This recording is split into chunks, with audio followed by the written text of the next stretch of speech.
What are you doing, Elon? Elan.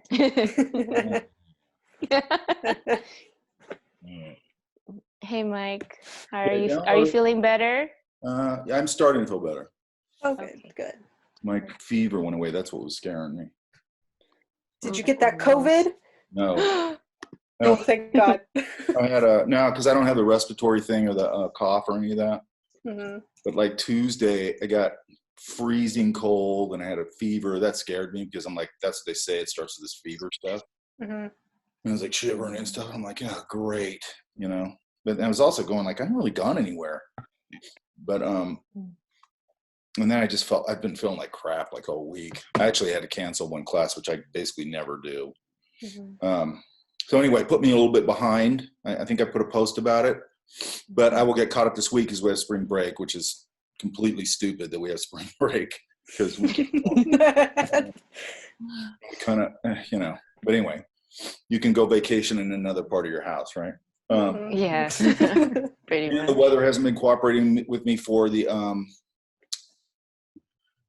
outdoor stuff I want to do because I keep going. Yesterday, and I've done this twice this week probably. Yesterday, because there's some stuff I need to do outside. So when the weather's lousy, I usually go out and kind of scout a location, go, okay, this will be good. And I found one. And then like right now, you can't see out here, but right now everything is just super gray and overcast and starting to get foggy. That's not the conditions I need. But I'll get that done one way or the other. It's not cold or anything, because I don't mind going out when it's cold, but it's just the visuals aren't working for me. Because I need to get a certain thing to address the landscape stuff that, you know, because I've got 2 or 3, 4 things that everybody's asked me to speak to, and I want to make sure all those things are in that one video, okay? And that one will probably be a little longer. It'll probably be about, I don't know, I'm guessing about an hour maybe. Okay. But I'll get it done. And also, we've been going over this people stuff, but what basically the way I've been doing all my classes is I do lecture demo. I put that on YouTube, and then so you've already seen that by the time we get here, then we can start talking about it just like we would in class. Does that make sense? Yeah. So this week I'll get caught up. But the first thing I'm put online, because I know all the other stuff backlogged because some of the stuff I already started, but I got sick and I feel good. But the first one I'm going to put up to prioritize is a demo and a lecture on stylization, okay? Because the reason we're doing all this people stuff and the reason we're doing everything we're doing is that so then you get the best way to get your eyes tuned in your drawing. And one of the big things, like you guys remember, I this week I put up a video on March Field, right? Mm-hmm. The airplane thing. Mm-hmm. Yeah. That's, and I'm assuming I say this in the video, I don't remember, but that is about spatial relationships, okay? And I'll talk a little bit about what I mean by that. And you probably heard me say that again a few times, the idea of spatial relationships. Mm-hmm. And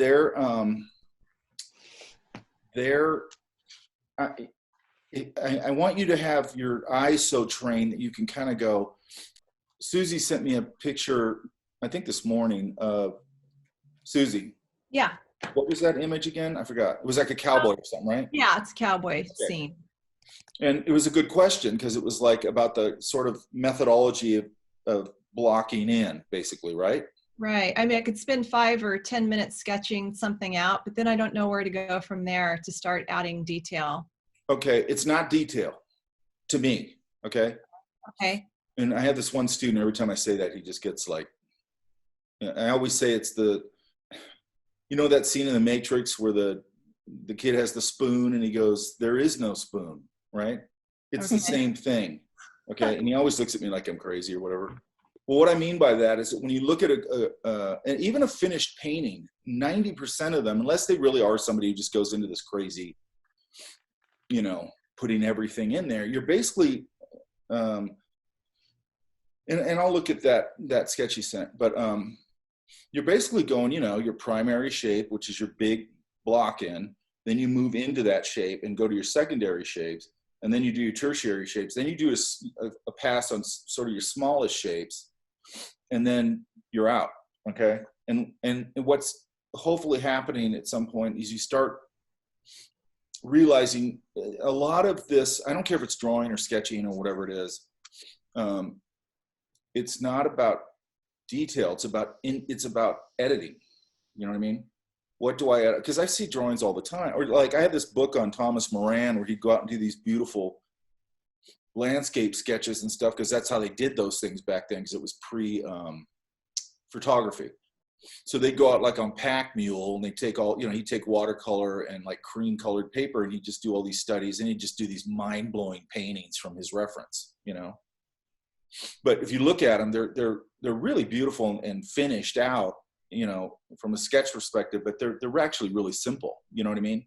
Because he just knows what he needs to show, and, you know, and he's probably sort of composing for his painting in his head and all that kind of stuff.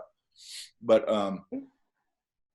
and then I was looking at some of the sketches real quick before, because I cut them off at 8:30, like we talked about, some of the ones. And then also I look at some of them and I go, okay, there's one page here with 2 drawings on it. It's like, I can't really speak to that because it doesn't, just not enough there. You know what I mean? Especially when we're home like this, there's a lot of time to work, you know? Anyway, the spatial relationship thing is, if I can get your eyes tuned that way, or you can get your eyes tuned that way, it's just going to help you. Not to say that the other stuff, you know, that you learn, like perspective grids on, there's totally obviously a place for that and everything. But if you keep relying on that, in my opinion, when you're trying to train your eyes from this perspective of what we're trying to do here, I think you get, you end up getting these sketches all the time that are just kind of stiff. I thought it was just me. I know. I was going to ask. What's that? Let's see the mountain air. Mountain air? You froze. You froze. Yeah, Oh, you're did I? gone. Yeah, you did. Huh. Okay, so yeah, I got a, what do you call it? A Wi-Fi booster yesterday. And does anybody have a Linksys Wi-Fi booster? Because this thing's a huge pain in the ass. I can't figure Never it out. heard of it. Never. I actually just had to never. unplug it before. What I'm trying to do is get it boosted upstairs where I don't have to come down here. Because I keep having to drag all this gear downstairs, and I got a little space up there I'm working in there, and I just want to be able to do things from there, you know what I mean? But I can't anyway. I won't bore you with it. I forgot what I was talking about. Thomas Moran. But also the thing about spatial relationships, because what happens is, and I didn't notice this years ago, a friend of mine, I can't remember what, and we were someplace drawing, and she noticed this, and she goes, and it was when we didn't know each other that well, and I think I drew, there was somebody in front of me or whatever. I think we were probably cafe sketching, and I drew the guy's head real quick, and then I jumped down and I drew his hands down here, and then I started reversing back up and adding all the other stuff. And she's a big academic figure drawing person, and she's like, she goes, that just totally blew my mind, the way you had that spatial relationship happening where you could see all the relationships, right? Which I never thought about, because I don't teach that way, because it's actually a bad way to teach, because you need to get those big shapes in there. But I've just been doing it for so long, and that's what sort of triggered this, like whatever it was 10 years ago, this idea of spatial relationship and how they relate to each other. Okay, because it really helps me. It helps me even when I'm placing those big shapes. That's what I was talking about, when you put a head down and then you go, where's that shoulder in relation to the ear? Where's the collar in relation to the seam of the shirt, and so on and so forth, where you've got all these landmarks that you can sort of start to play off of. It's like a puzzle, like that piece fits right there, and that one locks right there, and that one, you know what I mean? Does that make sense? Yeah. Once you put a shape down, you have a unit of measure that you can start to measure off of. Now, what you don't want to do, and I probably talked about this already, but what you don't want to do is start going,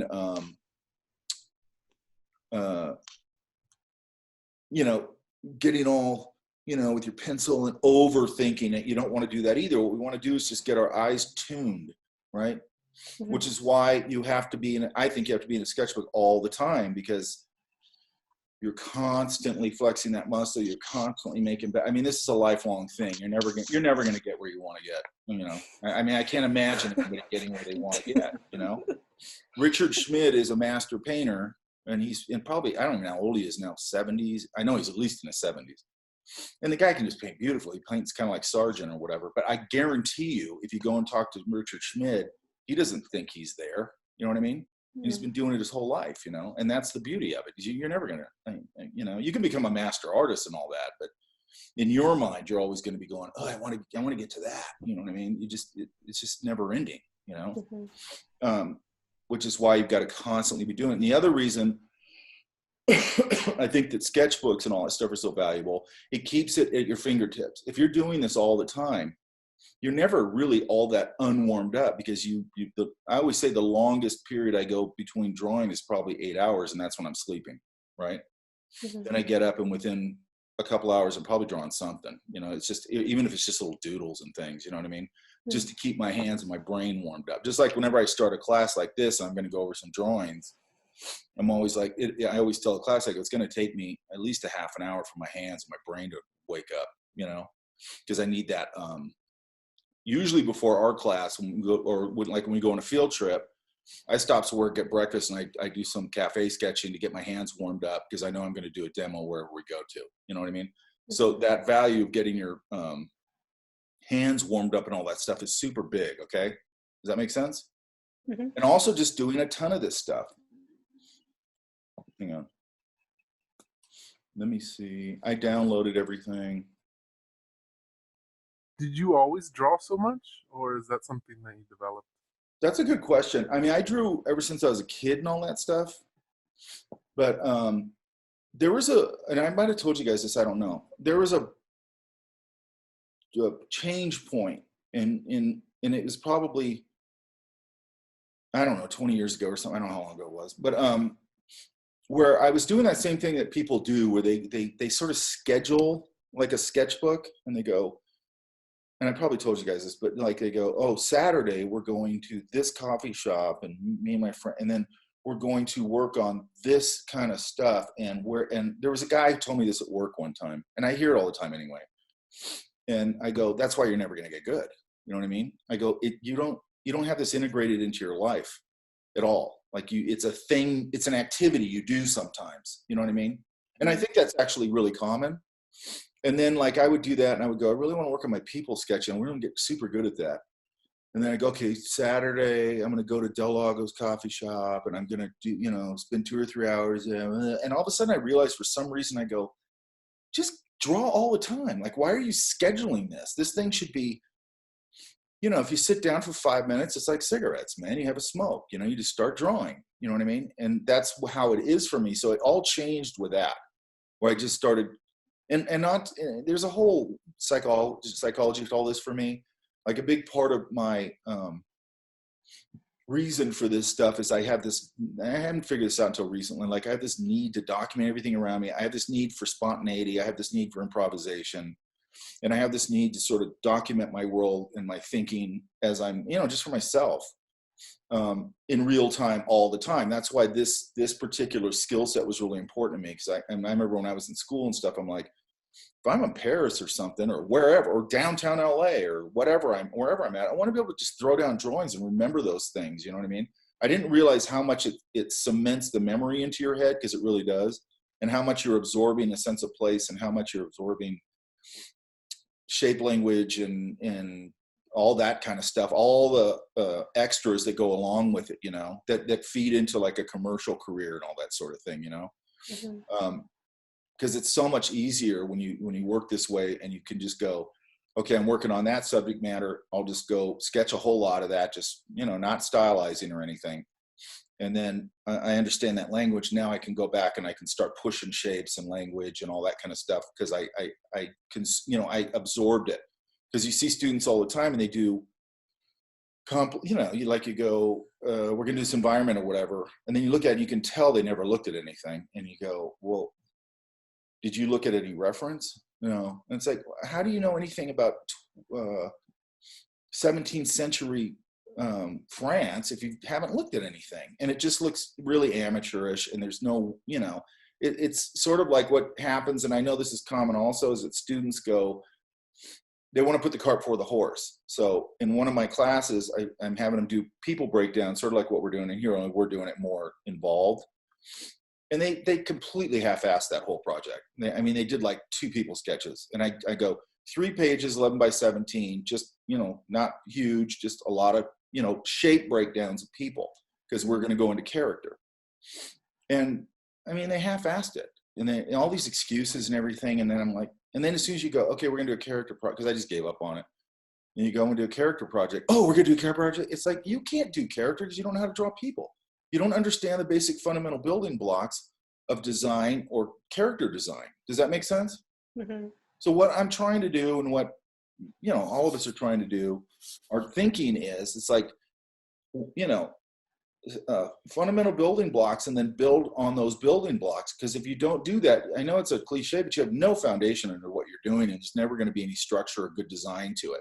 Because if you look at all the people who are doing things like character design, whatever, any kind of design, environmental design, it's such great design. They have really good draftsmanship, but they put it in service to the design. And I'd argue that any drawing is about design, really.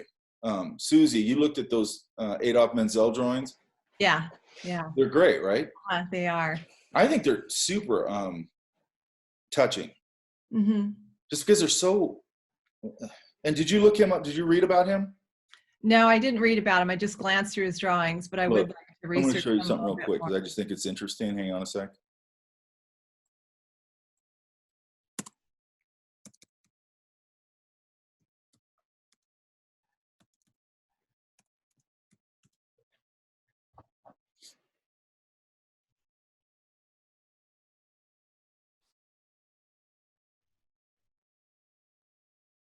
I'm just finding something real quick. Okay. I have a question for you while you're doing that. Okay. Is there an advantage to varying the scale? I feel like I know the answer, because what I want to do when I draw figures, I always want to draw them for the full page. Oh I yeah, feel that's comfortable drawing super. small. That's super common. I mean, kind of everybody does that. You know, they have this. They want to have this. It's something that I hear all the time, where people go, that, you know, they have a hard time getting smaller. You know what I mean? And I mean, you know what? I'll draw something real quick in a minute. Kind of how you can kind of manage that a little bit. Okay. Which is just sort of break, you know, throwing down your, the thing when you throw down a drawing and you do it nice and loose and light, is there's all this room for constant refinement. I love that process because it feels like sculpting to me. But you can manage your sizes a little better because you're sort of loosely plotting it before you get going. Okay, which I'll show you in a minute. But Adolphe Menzel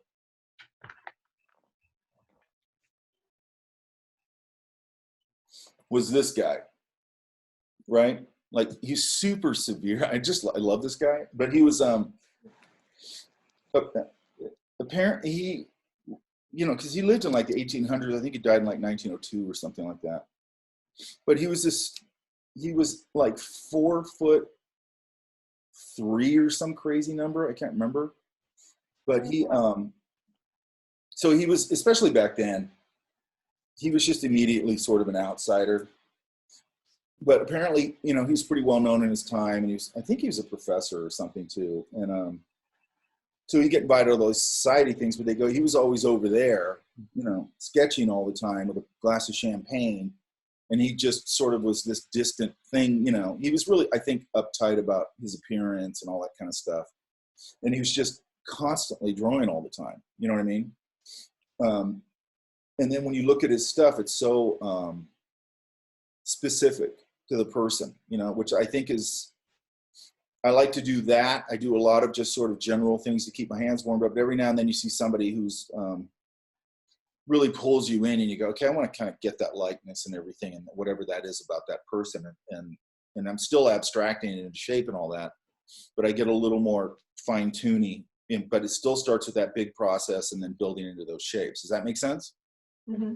You got to look at his work, because it's really, there's one page of him in particular, I think it's of these women, or it might be one woman, I can't remember. And they're just pages, there's a lot of them on a page.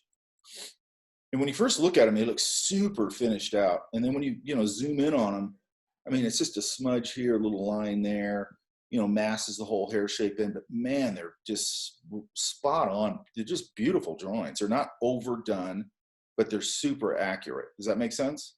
Mhm.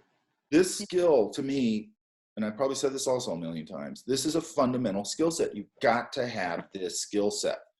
The reason this class started is when I was on the illustration advisory panel when I wasn't teaching here, however long ago, 10 years ago.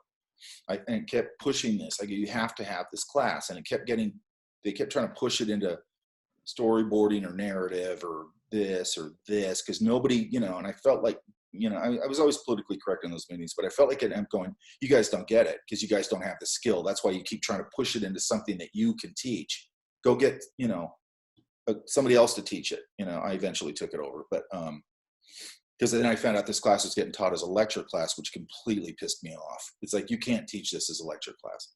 You know what I mean? It's not possible. You have to be hands-on with this whole thing. It has to be, and it has to be experiential. You have to go out into the world as much as we, right now I know we're limited, but you have to go out into the world, because if you can break down complex scenes and people and all those things in real time right in front of you, man, I'm telling you, when you go in and start doing the stuff, you know, whether it's in the computer or whatever, and start designing things, that's a controlled environment that you can hyper control. And it actually seems way easier than trying to do this stuff. And doing it on out on location will get easier and easier and easier too. Okay. Yeah, I don't like the word easier, but it, you know, you become more and more proficient at it. Okay. Because I don't like to say easier, because then it sounds like, oh, it's easy. And it's not easy, you know. It seems easier. It's like riding a bike. When you learn how to ride a bike when you're a kid, it seems impossible. Then all of a sudden you can't fall off a bike. Does that make sense? And we want to get consistency with our drawings, okay? And that's the other thing is, you got it when you're doing this all the time, you start, and a methodology, you start building consistency. And when you're working, you know, on jobs, wherever that, you know, you have to have consistency. When you have a deadline and X has to be produced by Thursday, you can't go, my hands just aren't warming up. I don't have any ideas. They're just going to go, you're out of here, dude. You know what I mean? It's like, you can sit here and I just paid you how much money and you didn't produce anything. I can't do that, you know? And I don't blame them. They can't do that. Okay, hang on. So let's look at,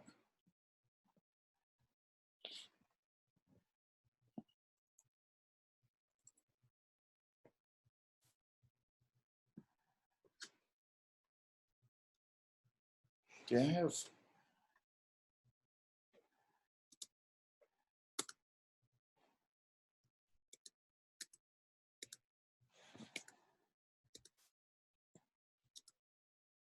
also, so the next phase, what I want to do here is I want to keep the people sketching, but I want to start going into stylization, which that's what I'm going to put my lecture up for. And also, like, we're off, you know, this week and all that, but I've been telling all my classes, I you know, and I can't make them do it, but I still want to have contact.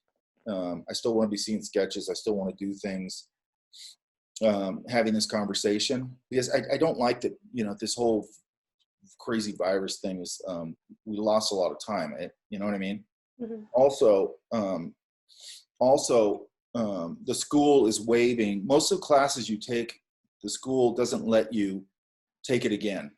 Okay, they're waiving that the next term or whatever, right? So any class that you have been in and you go, well, I want to have that, well, you know, whatever it is, whatever class it is, and you go, well, I want to have that in-class experience, you're going to be allowed to do that. Personally, I think they should, I mean, it's hard to navigate all this, but I actually think that's cool, okay?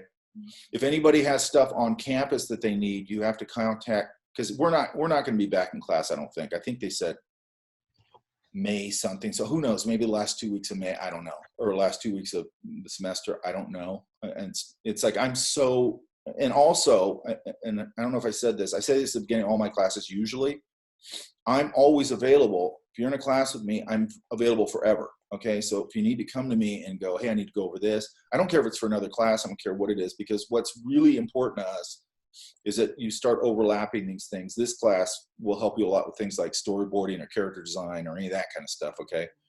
But I like to have students come back to me and go, I'm taking character design every, you know, I was just talking to that student in my class who draws really beautifully and loose, but then all her character stuff just got super stiff and tight. And I go, what happened? And I think it's because she's being told, well, you have to do this. And it's like, no, you don't. You need to keep that beautiful loose thing that you got going on. And then I'm showing her how to structure that in a presentation way. Okay. Hang on. Okay. So these are pretty good. Is Eduardo here? Yes, no? Yeah, I'm here. Okay, I want to pull some of these over. Hang on.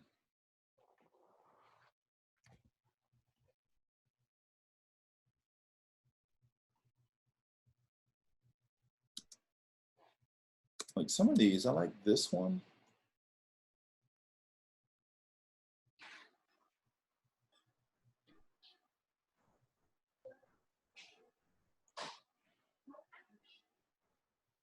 And I like, see, these have a basis of a good foundation to start with.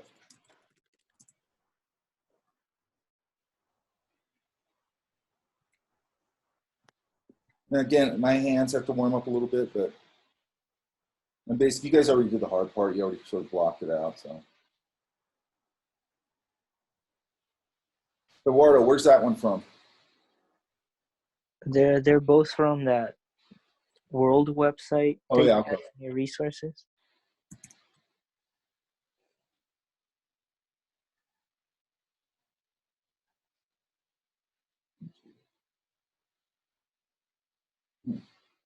Okay.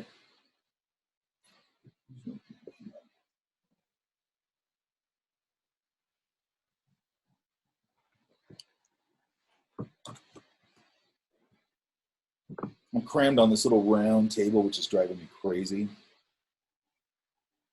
Which is why I want to get into my studio area.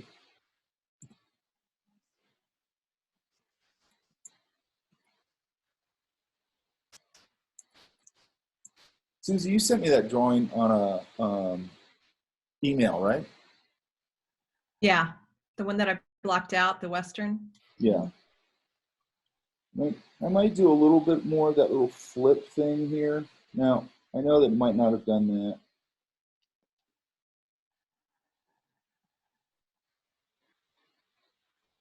You know, obviously I'm working. Oh, by the way, I gave you guys a drapery thing. You guys got that, right? Mm-hmm. Okay. Yeah. Yeah. I didn't have it on my computer, but then I couldn't remember the guy's name because most of the time I'll just make my own handouts or whatever. But I did a search before I was into the handout. And I go, oh, this is perfect. You know, it's named Carmen Del Rio, I think. And we'll go over a little bit of that too.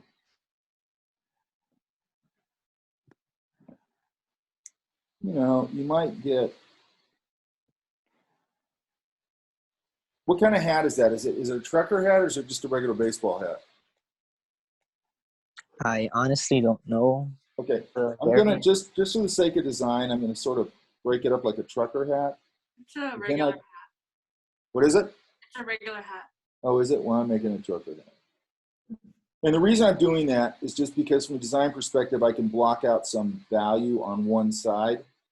You see how that helps just to give it a punchier value? Yeah? Yeah. I would structure these up. When you build these, a lot of times it helps to sort of just give it a basic shape like that and then build into that. That way I know I'm keeping them, and it looks like you're not too far off actually, but I'm keeping them in perspective. His ear probably is going to dip in a little more here. And then when your hat is, or anything, is compressed against something and you got hair, it's probably going to push out a little. Now, I'm going to say the lights here. I usually darken this up. This, I'd probably give it a little more, some type of reflective idea. And then, okay, so here, and I think this is really important and it's simple.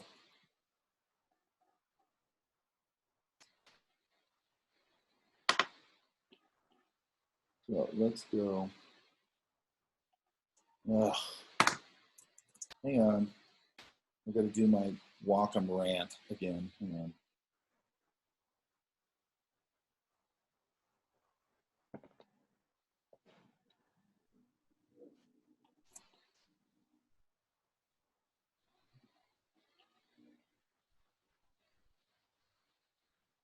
I live in fear of any of my tech going down right now because you can't get anything right now.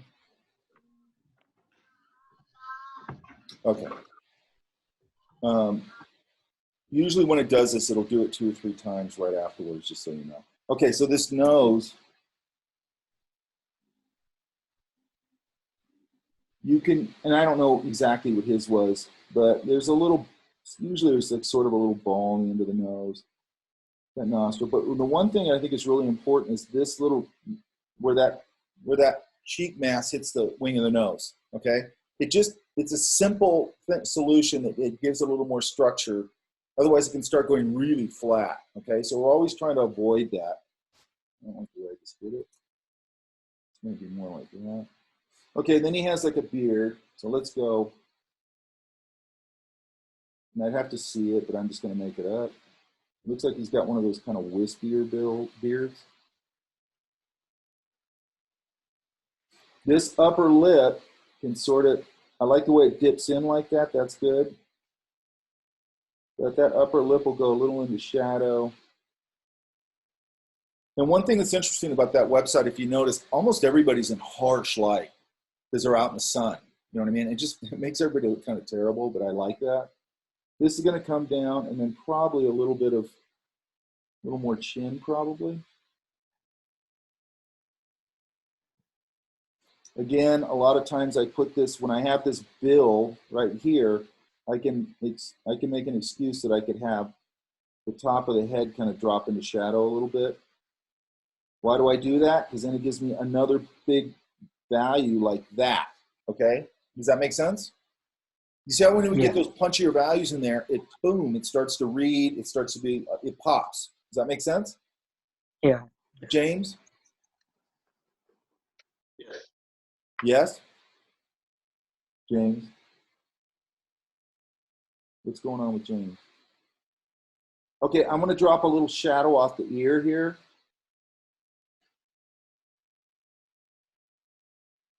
I'm going to give him a little bit of indication of the arch of his zygomatic arch. This,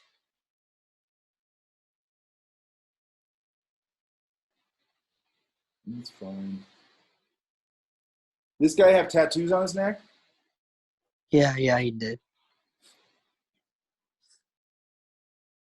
Always a good idea. All right, so then let's go. Now, if he's got a lighter color beard, which it looks like he does, I'm gonna put a little bit of value here. I might go, like he's got this backpack strap, it looks like. I might see if I can kind of give that some value. And also over here, structure it up a little more. This is probably gonna bulge a little, his shirt. Probably a little here, because it's got weight hanging on that, right? So I can justify, bunching it up a little bit.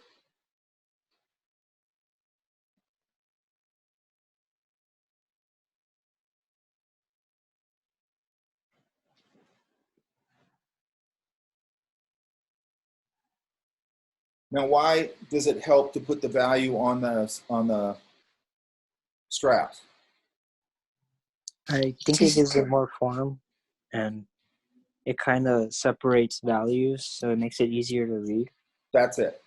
So we have a light value here. So we can punch it with a dark value, right? Like if you look at really great design paintings, drawings, whatever they are, there's very much a light, dark, light, dark, light, dark kind of thing. Or I have this one, it's a gouache painting, but it was a big tower and it went up into the sky. And as the sky went up, it gradated to a pretty dark value blue. So I put a big white shape on top of this tower thing and it just pops out of there. So I'm just taking advantage. I go, oh, I got a lot of dark there. Can I pop a light there? Or I got the figure standing here outside.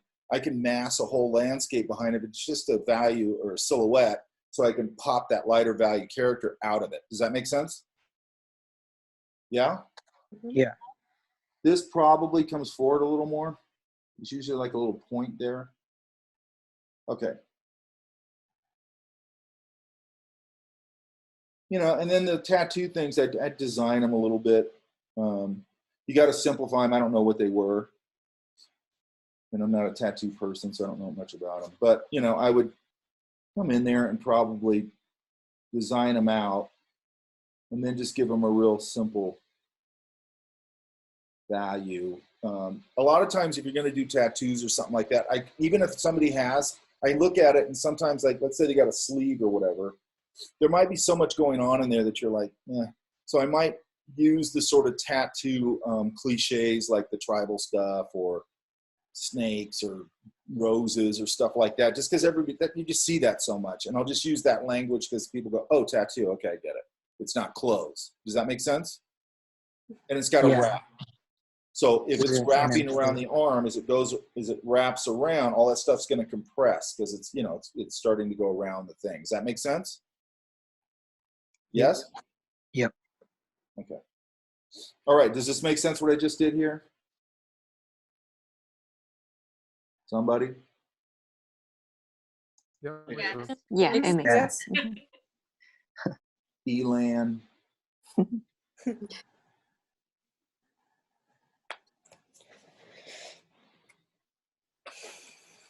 Okay, so let's go. So there you can see how we structured it up a little bit, right?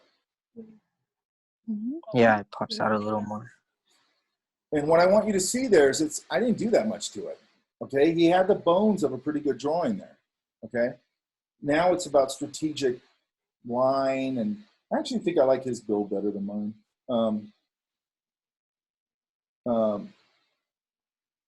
It's just about, you know, where's the light at? The light's up here. Where are my lines going to get hit harder? You know, structuring things up a little bit. I always do that nose thing.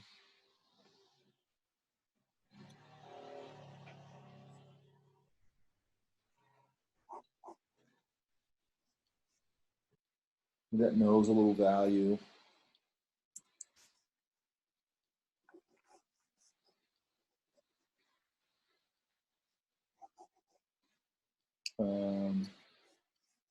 Under his, also here, under his bottom lip, there'd probably be a little bit of value under there. Okay, but didn't do a whole hell of a lot on it. Okay, and you're going to see in a lot of these, I don't really do a whole lot on it. Okay. Okay, so all that makes sense, correct? Yes. Okay. I'll go through some of these, the ones I think are, you know, I can speak to really easily. Susie, did I get all your stuff on the drive? I uploaded it to the last link. So Where's the link? I think I uploaded Oh, to last my week. link.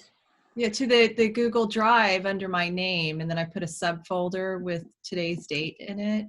But it wasn't that latest link that you sent. What was the So latest link I sent? I did the no. same thing, Mike. Huh? I did the same thing. I put it in last week's. Well, you, James, I'm going to strangle. I get a pass. Yeah, I just like to mess with them. I love to mess with James. Over a certain age, you get a pass. Is that it? No, I like to mess. I like to mess with James. That's why. Okay.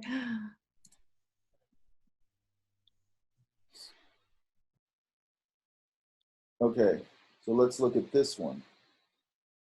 This one is a really common error here.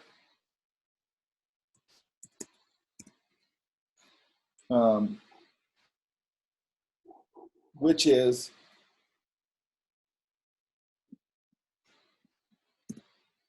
not enough cranium back here. You see how this is pinched? Can you guys see that? Yeah. It's just, that's really common. Everybody does it. Okay, and also let's mask this hair a little bit.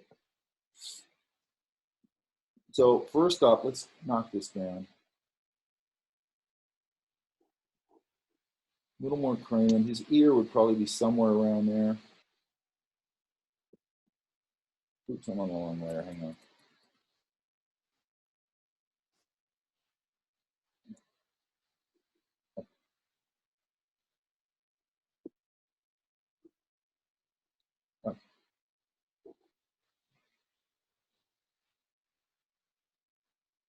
Okay, so the thing with hair is you want to mass it, okay? Probably going to come down something like that.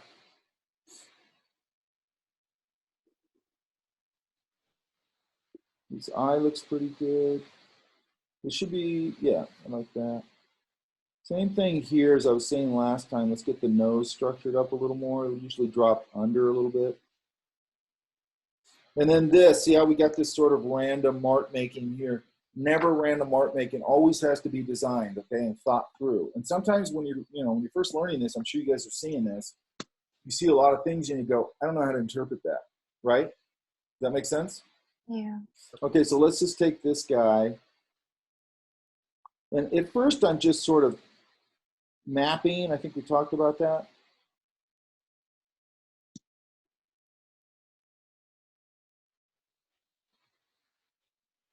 A little bit of that.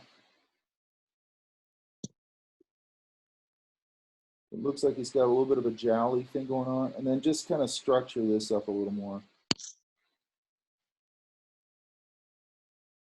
Because what we're going to be doing from after actually starting this week is starting to think about stylization, but it's going to be tricky because I want you working on both, okay? I'm going to make up this part here. Now, this part down here is a little confusing. I'm not sure exactly what's going on. It's probably got a shoulder out here somewhere.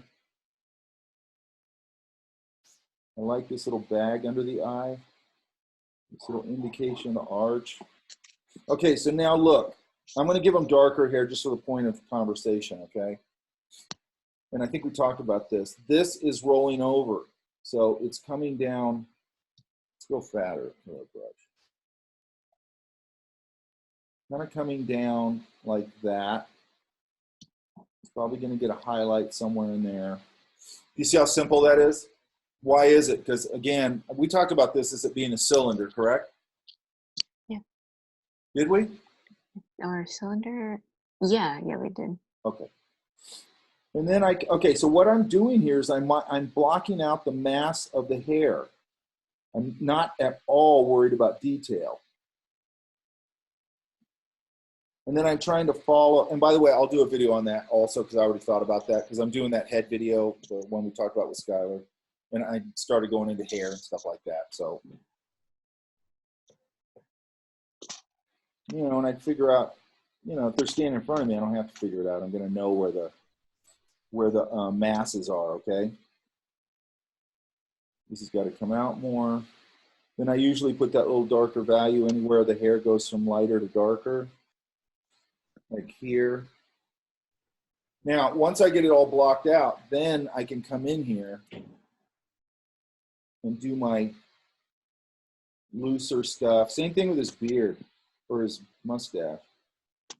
I can kind of block that out. Oops. And then kind of loosen it up a little bit. On the bottom, let it get a little rattier. There's that mass right there. Kind of overdid it a little bit, but that's okay. I overdid it. And then you're also going to get a little value probably right here, which helps a lot to separate the head. Like that's ham-fisted, but I want you to see it. Does that make sense? Mm-hmm. Okay, because you got to think about, I don't like the way I did that. Let's do it this way.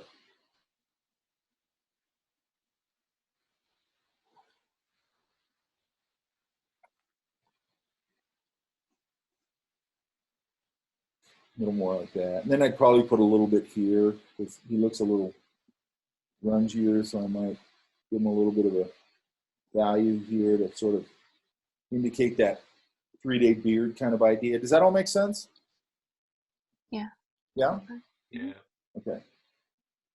Let me see if there's another one in here. Mostly, though, the main thing is this cranium is too narrow.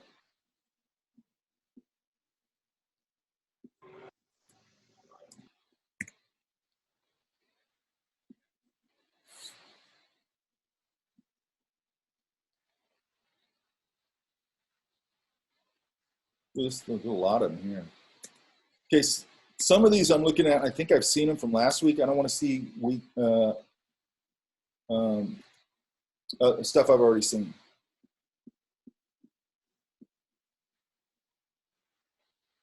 Like this one, hang on.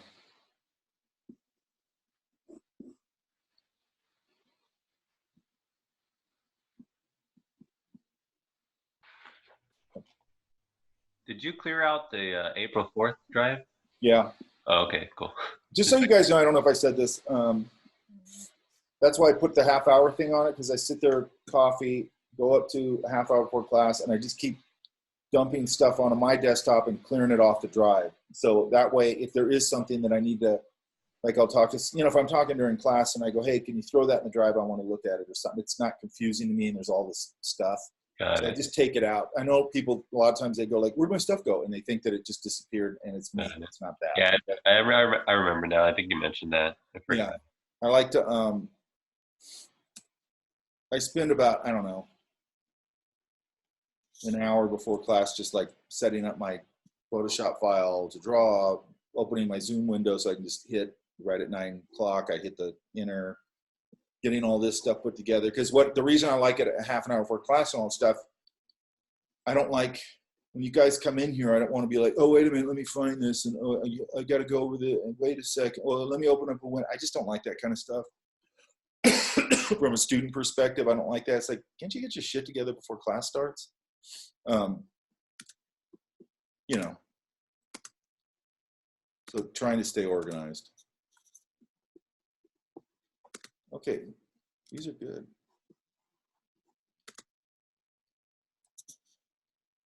Like, these are good. Who's this?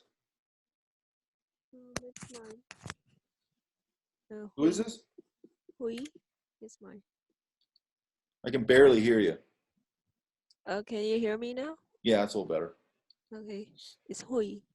Hoy, that's how you pronounce it. Okay. You know what I like about these? So you've done this kind of thing before, I'm assuming, right? Kinda. I'm still kind of new to like traditional drawing. Really? Yeah. Like the first 2 pages I did, I wasn't really that satisfied with it.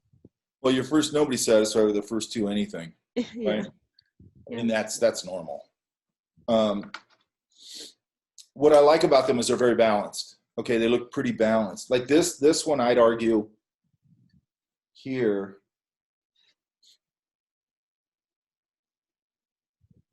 right here, this guy that's a tricky. I think those kind of poses are tricky because the elbows got to relate to the knees. There it goes again. I got to do this again. Hang on. Whenever it does that line thing, it means I have to calibrate my pen.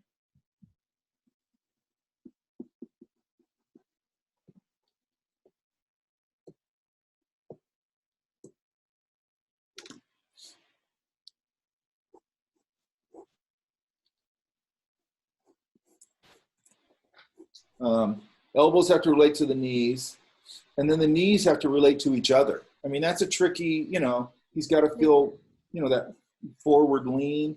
I like this, the way this stuff feels like it's gathering. I love this little fold right there.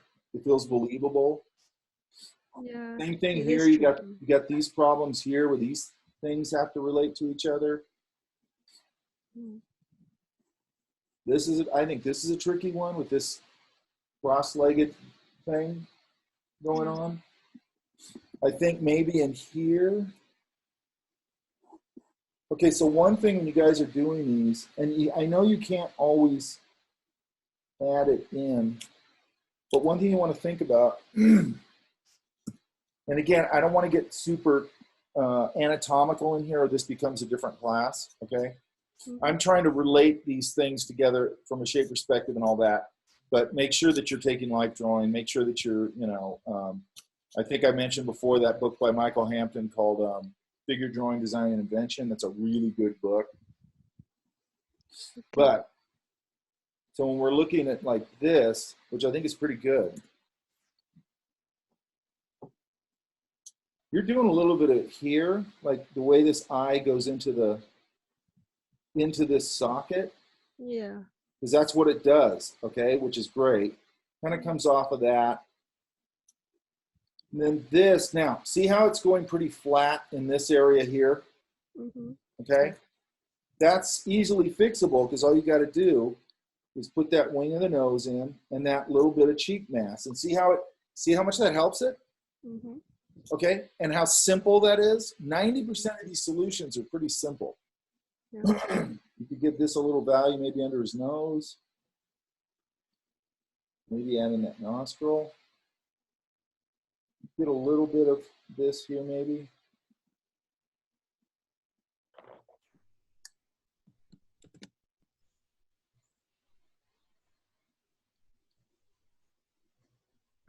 And then again, okay, so you got the hair all masked in, but now I think we could, and you sort of did it here. It's getting pretty pointy right there.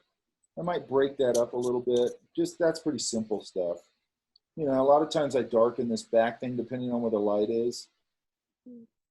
Just to break up the shape, you know, it probably turns right there somewhere. So I might get a little bit of value right there to turn it. And it's a pretty simple solution that just structured it up, and I did nothing but add a little bit of the wing of the nose, nostril, cheek mask hitting the back of the wing of the nose, and a little bit of value stuff, okay? And that's about it. These are great. And you know what I like too? You're not overdoing the folds, but they're you know, this one's a little weird. I don't know how it actually pulled across there, but maybe it did do that. Now here's the other thing with folds. There's a lot of people will put folds in there, and I'll go, and I'm not saying these are weird or not, but and I'll go, those folds, there's too much, or they look odd, and they go, well, that's the way it looked, and it's like, you're the artist here. You got to design these things, and if there's weird, and it's weird because it'll look normal in the photograph, but or even when you're looking at it from life, and then it just doesn't translate into a drawing. Okay, so then you got to kind of go either eliminate it or replace it with something that's a little more simplified or something like that. Does that make sense? Yeah. Okay, that's a design thing. What's your major? Entertainment arts. Okay, good. Have you had character design? Yeah, with Phil. Yeah. I'd like to see some of those. It'd be interesting to see some of those. Oh, Okay. Because to me, again, this kind of class feeds into that kind of thing. Mm-hmm. Now, this is one thing, and I'm just going to rant about this for 2 seconds. When you come out, I get a lot of people, and they come out of here, and I probably said this, then they go into like other classes, and all of a sudden they get completely stiff. And in my class here, we're doing really beautiful drawings, okay? You got to balance that. And I get it. If you go into another class and they go, look, we want to do these, you know, we're going to clean these up, make them real tight. The way to make a cleaned up drawing that works when it gets really super cleaned up is that it, from a design perspective and a balance perspective, it all works, okay? So you got to sort of work on the drawing in this way, like nice and loose, and find all your shapes and your pose and all that stuff. Then you usually can clean it up, and then you'll, you know, and then the other thing is, a lot of times when I'm going to go to finish, whether it's on paper or this, I'll flip the drawing backwards, and I'll start to refine it up backwards, because then I'm seeing what's wrong with it, and I'm refining those problems, because now I can see them really well. And then when I go, okay, this looks pretty good, then I flip it again the other way and fine tune it a little bit that way. And that's constantly making me see the stuff that's not working. Does that make sense? Yeah. Because when you flip stuff, man, it's discouraging, because you flip stuff and you go, God, I thought this thing looked good. It looks like crap. Okay. It's just normal. Okay. None of us are unique in that way, by the way. Wait. Okay. And basically what I just said on this one is kind of just, I think your stuff in general here, I think it's really good. This guy here, I mean, you're doing a lot of really good things here. This upper lip,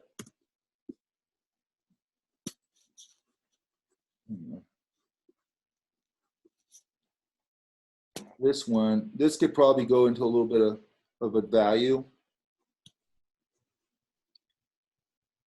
And then a little more value under here, and a little less outlining. Okay? Might get rid of a little of this down here. His eyes look really good. Ugh, calibrate my pen again.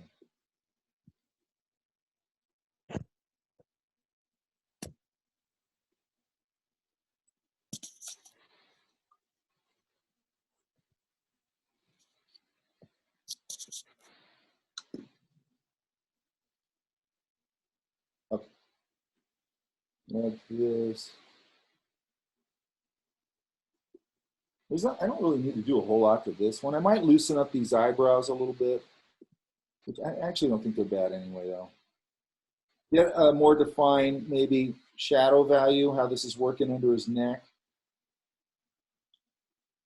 Just a little clearer. I might darken this in here up a little bit, his eyeball, okay? And also, here, I'd probably clarify his nose a little bit. There's more going on there, like maybe that little ball at the top of the nose, and then this could probably have a value on it too, cast in a little shadow like that. Does that make sense? Mm-hmm. Yeah? Yeah. You got a lot of really good things going on. Now we just want to just do what I'm just doing, sort of refining value, adding like a little value like on his upper lip, because like we talked about, that's sort of a shelf, so it's going to go into shadow. I always take advantage of all those big dark shapes that I can get, okay? Okay. But these are nice. Thank you.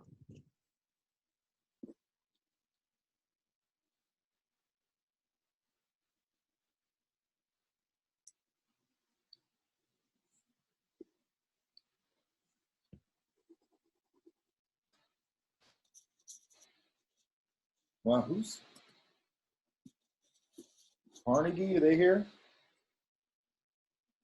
Yeah. Let's know. Oh. Yeah. You there? Yeah. Can you hear me? Yeah. You're quiet too. Is it me or you? I'll turn it up. All right. Now these are cool. Thank you. Well, this one right here is a really cool one. Yeah, my little brother. This is cool. These are cool. So you've done this before too, right? Kind of, yeah. Can you turn your mic up? I don't know how to do that. There you go. That's it. Just hold my mouth, yeah. Yeah, I can hear you good now.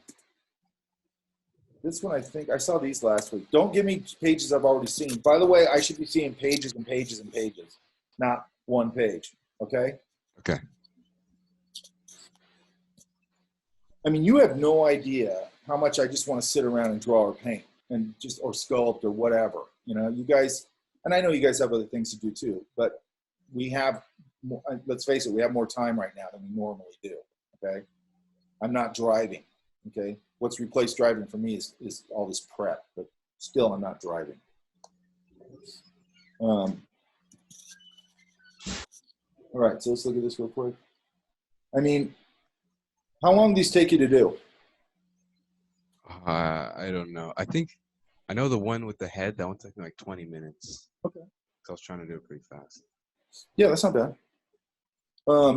You're tightening everything up sort of more as a finished drawing a little bit, okay? Okay. So let's try to, what I want you to do, and these are, the thing here that you got an advantage on is they're, again, they look pretty balanced, okay? What I might do,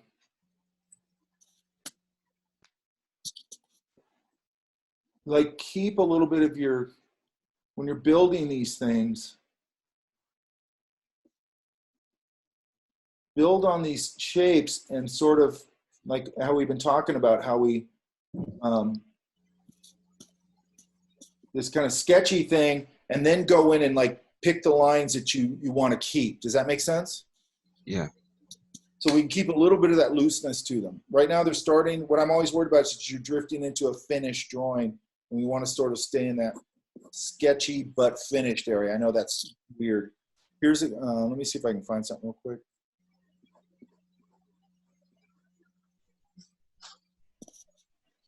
One of the reasons I think, let me see if I can find these.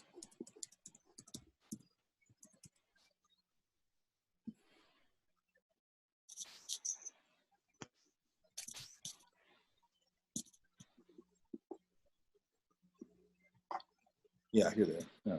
Yeah. So, what I don't know if you guys ever seen. You guys know who Glenn Keane is, right? Yeah. Yeah. Monster course. animator. Monster. Of course. These are his sketches out of his sketchbook, Wow. and I think they're Nice. super charming. Okay. Oh.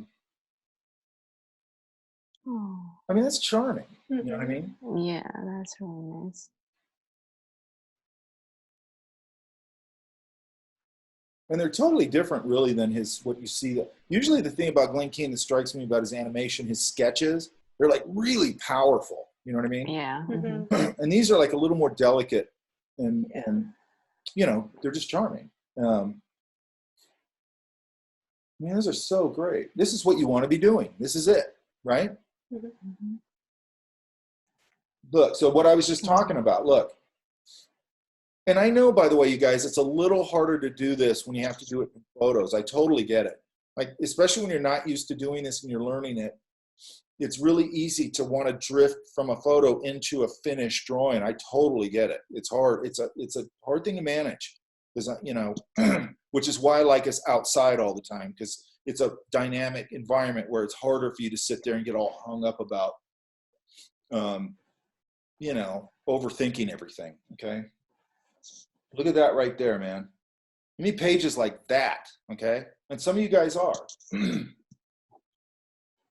Oh, wow.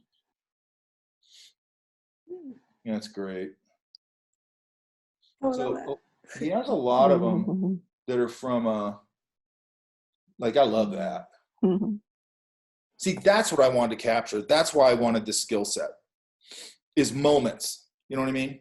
Just moments in you know, things that you see, you know, just things that happen around you during life. You know what I mean? Look at these. These are great.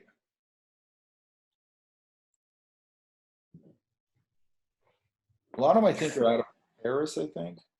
Yeah, this is from Paris, I think.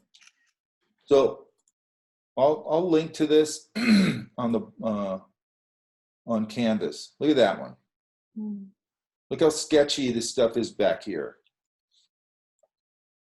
I love that one. And look what he did. You know, he popped this kid out with the color and just left all this stuff untouched, basically, right?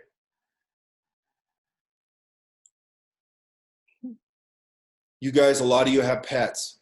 Draw your pets, okay? They have anatomy. Love this one here. Because Glenn King worked in Paris for a while, because Disney had a Paris studio for a while. And by the way, while he was there, he went to that famous art school there. You know, even though he was God knows how far into his career and he was already, you know, a legend already, he went back to school, okay? Because he said he was faking it. He goes, I don't know anatomy and all that crap. I'm faking it. And he obviously he wasn't. But again, well, what does that say? What I just said, you never conquer this stuff. I mean, here was a guy who was considered the best animator in the world. He goes back to school because he's like, I don't know what I'm doing. You know what I mean? I think as an instructor, I have to fight that all the time, because sometimes I go, what the hell makes me an expert? You know what I mean? I didn't know Disney had a Paris studio, or Yeah, it's not there anymore. They did, I think they might have done, I think they did Tarzan there. They had a Florida studio too, and that's gone too. Sad. You know, they just didn't, I don't know, they probably just didn't need him. It probably just didn't make sense. Look at these things, man. They got life, you know?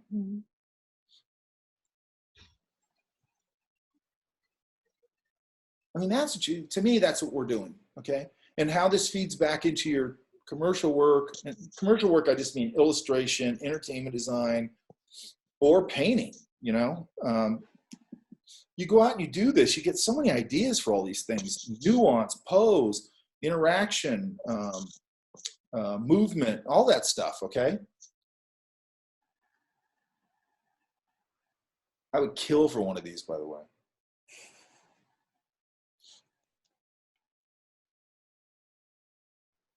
That's a great one.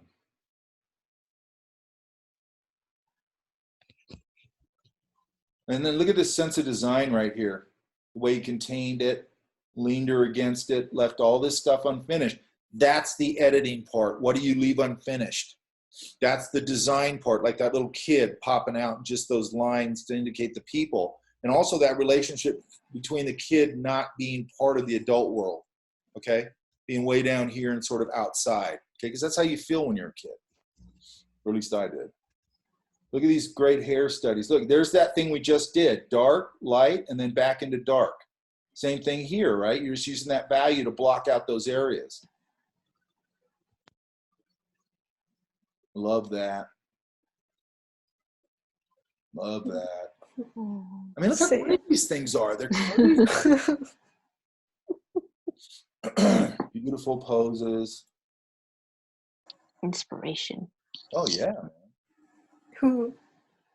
Beautiful. So beautiful.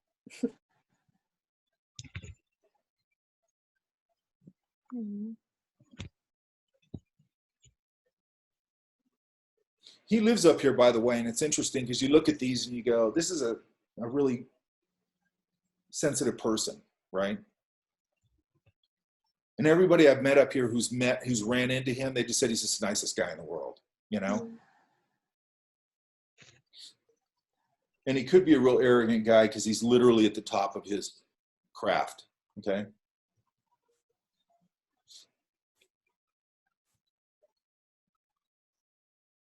So look at that. See, that's what you kind of know him for, is this power. Yeah. Yeah.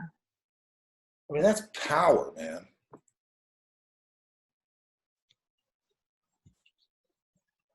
I love too, if you look at his character drawings, it looks like he took a grease pencil, and you guys all know grease pencil is just like a dull, fat, dark tool, you know what I mean? And he just goes at it, you know, and it's just so ballsy, you know? That's really nice. Now, when we get back to normal and we have the costume figure things, go take a look at these. Look at this. This is a beautiful example, something like you could knock out in there, okay? Because they're fairly quick poses, and this is really, you can see the overall form here, how he swung this gesture line right there. You guys see that, right? Yeah. And the way he kind of locked that whole upper part of her back and arched it back as a unit like that. Okay, does that make sense? Mm-hmm. Yeah? Mm-hmm. Yes.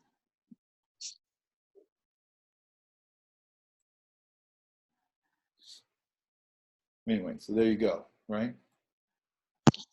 Cool. That's why he's Glen King. Okay, so we back to this. You see the difference in the looseness? Yeah. We want to be able to capture things quickly. That doesn't just mean from life. It means when you're on a job and you're talking to somebody and you're going, I'm thinking something like this, or they're going, I need a bunch of ideas. And they come back an hour later and you got them. You know what I mean?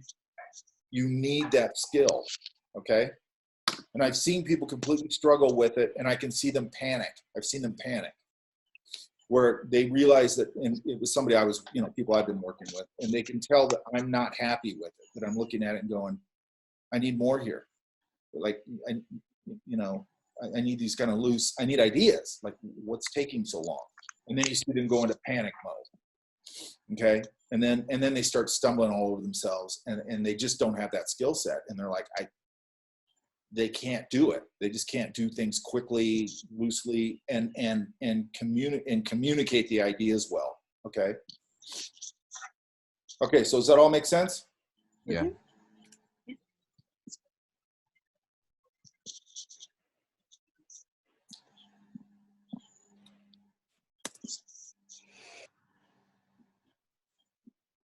Ooh, yeah.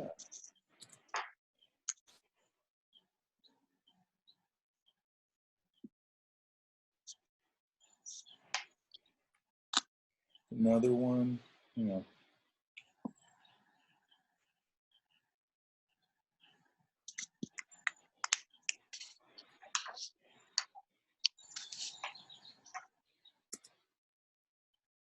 This one's fun.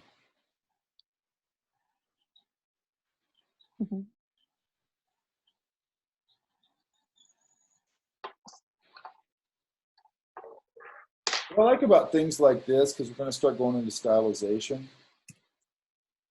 What I like about things like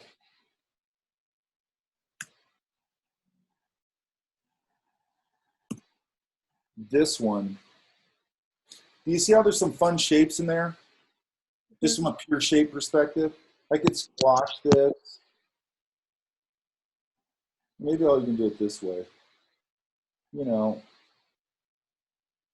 put those eyes in here. And then I love this nose if I kind of take it further. When I'm starting with these things, I don't care about what I'm looking at. I'm just looking for shapes, okay? It's got a cheek here. And then I'll map this out more in a graphic way.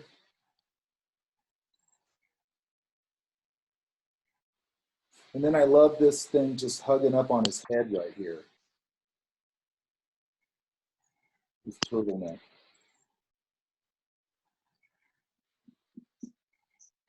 And then I just like to let my brain wander here.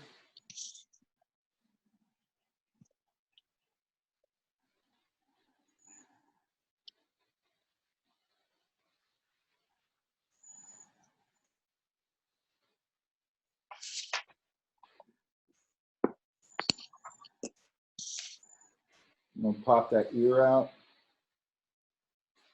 And then he's got map the hair out.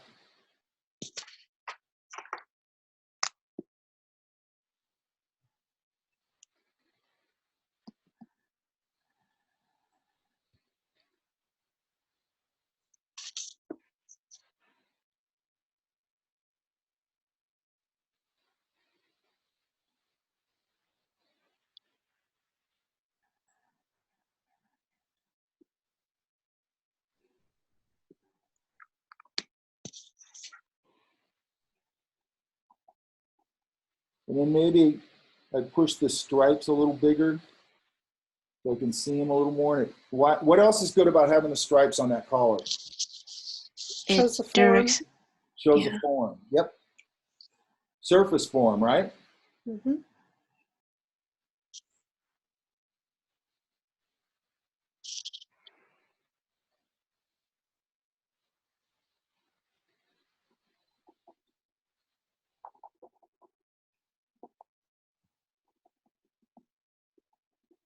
You know, I could give him some reading glasses.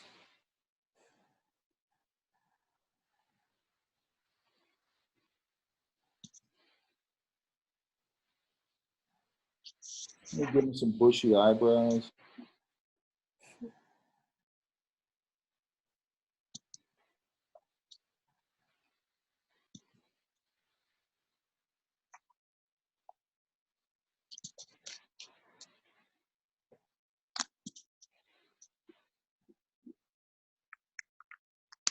I'm going to push his cheek mass against there a little bit.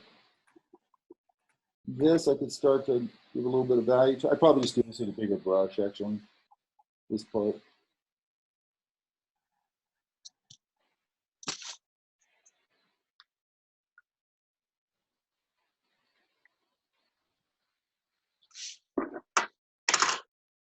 You see what I mean? Mm-hmm. Because that's what we're going to start doing, okay? Cool. Oops. And I have to calibrate my... Somebody go over and like tell everybody at Wacom for me, please. That way I don't have to do it. Question for you while you're doing that. Huh? I have a question for you while you're doing that. Good. What is it? So I notice with, let's say ears, you have like a shorthand for the interior. So I struggle with ears. I want to do them accurately. So, you know, that would be helpful to have like a little toolkit on different ears, like the fold tennis. Well, what I think I'm going to do with my lecture on this, which I'm going to do, you know, I'll give it to you guys this week. I'm putting that in front because I feel like that's the lecture for our next class. I'll talk about things like that. Like, you know, here's that. Yes, I have a shorthand for it. Okay. But that shorthand is based on a lot of back knowledge.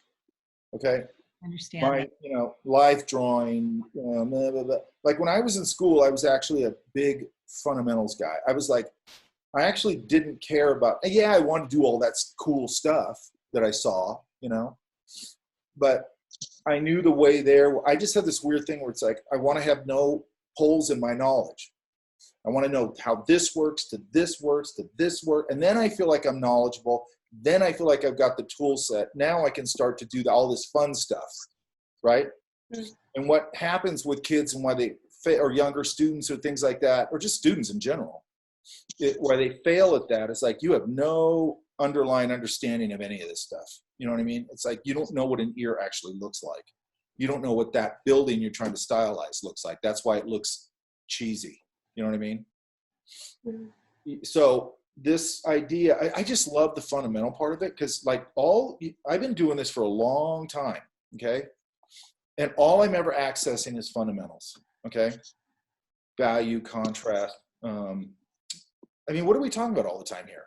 Line quality, value, contrast, dark shape against light shape, big against small, not repetitive shapes. That's all basic design stuff, right? That's why when I get kids and they go, oh, I got to take basic design. It's like, dude, that's the whole ball game, half of it. You know what I mean? Like, they're teaching it to you in a more abstract way. I would love to teach that class once and do it a little differently, but it doesn't matter. And I don't know if I told you guys this. There was a guy I went to college with. He's one of my favorite painters. He's just a monster painter. And he came in and he took a very basic design drawing thing, or design class thing. It was our first term. That was like gathering and dissipation. Okay. So we were just taking everybody would basically just take bits of paper or whatever and, have them gather and then have them dissipate away, and very basic ideas, right? So he brought his project in. Ours all look like basic design things. And this one I realized is this is the guy you got to beat the hell out of if you're going to try and, He did this. I wish I had him. There were these beautiful pen and ink drawings of wolves in the snow. So his one of gathering was all the wolves going up this, and they were real minimal except the wolves and stuff, just black and white, really beautiful. He had it was like a snowy hill, so it was just white. And there was a kill up here or something. There was the wolves were all going towards the kill. That was his gathering, right? Then he did a top view of it in the snow, and the carcass is eaten, and all of them are starting to walk away.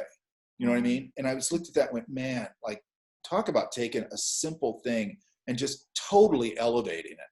Because those things were beautiful drawings, and they did exactly what they were supposed to do, okay? Now, I look at this and I go, that needs to kind of come over here a little bit. And then if I'm going to have these glasses, they got to be emphasized a little more. They could probably get a little bit of value on them.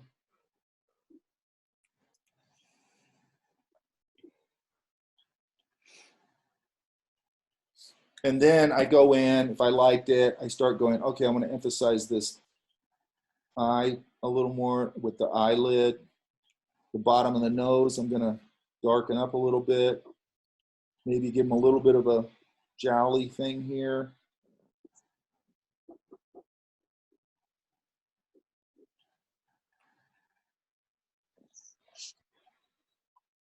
And then I can go in, once I get that all done, lights up here, I can start to punch up my values a little bit. Maybe he's got a couple of loose hairs here, one hanging in his face.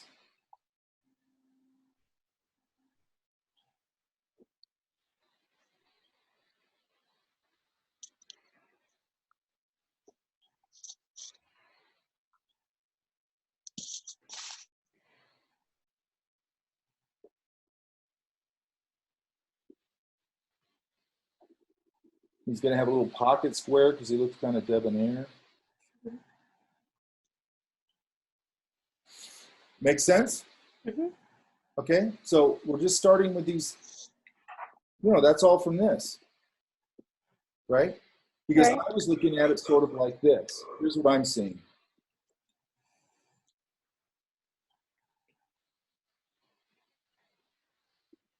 That's sort of what I saw, right? So then it's not a big leap to pushing that cheek mass out. And I could keep going. I could go, okay, now I'm going to get in this kind of nose. A little more of a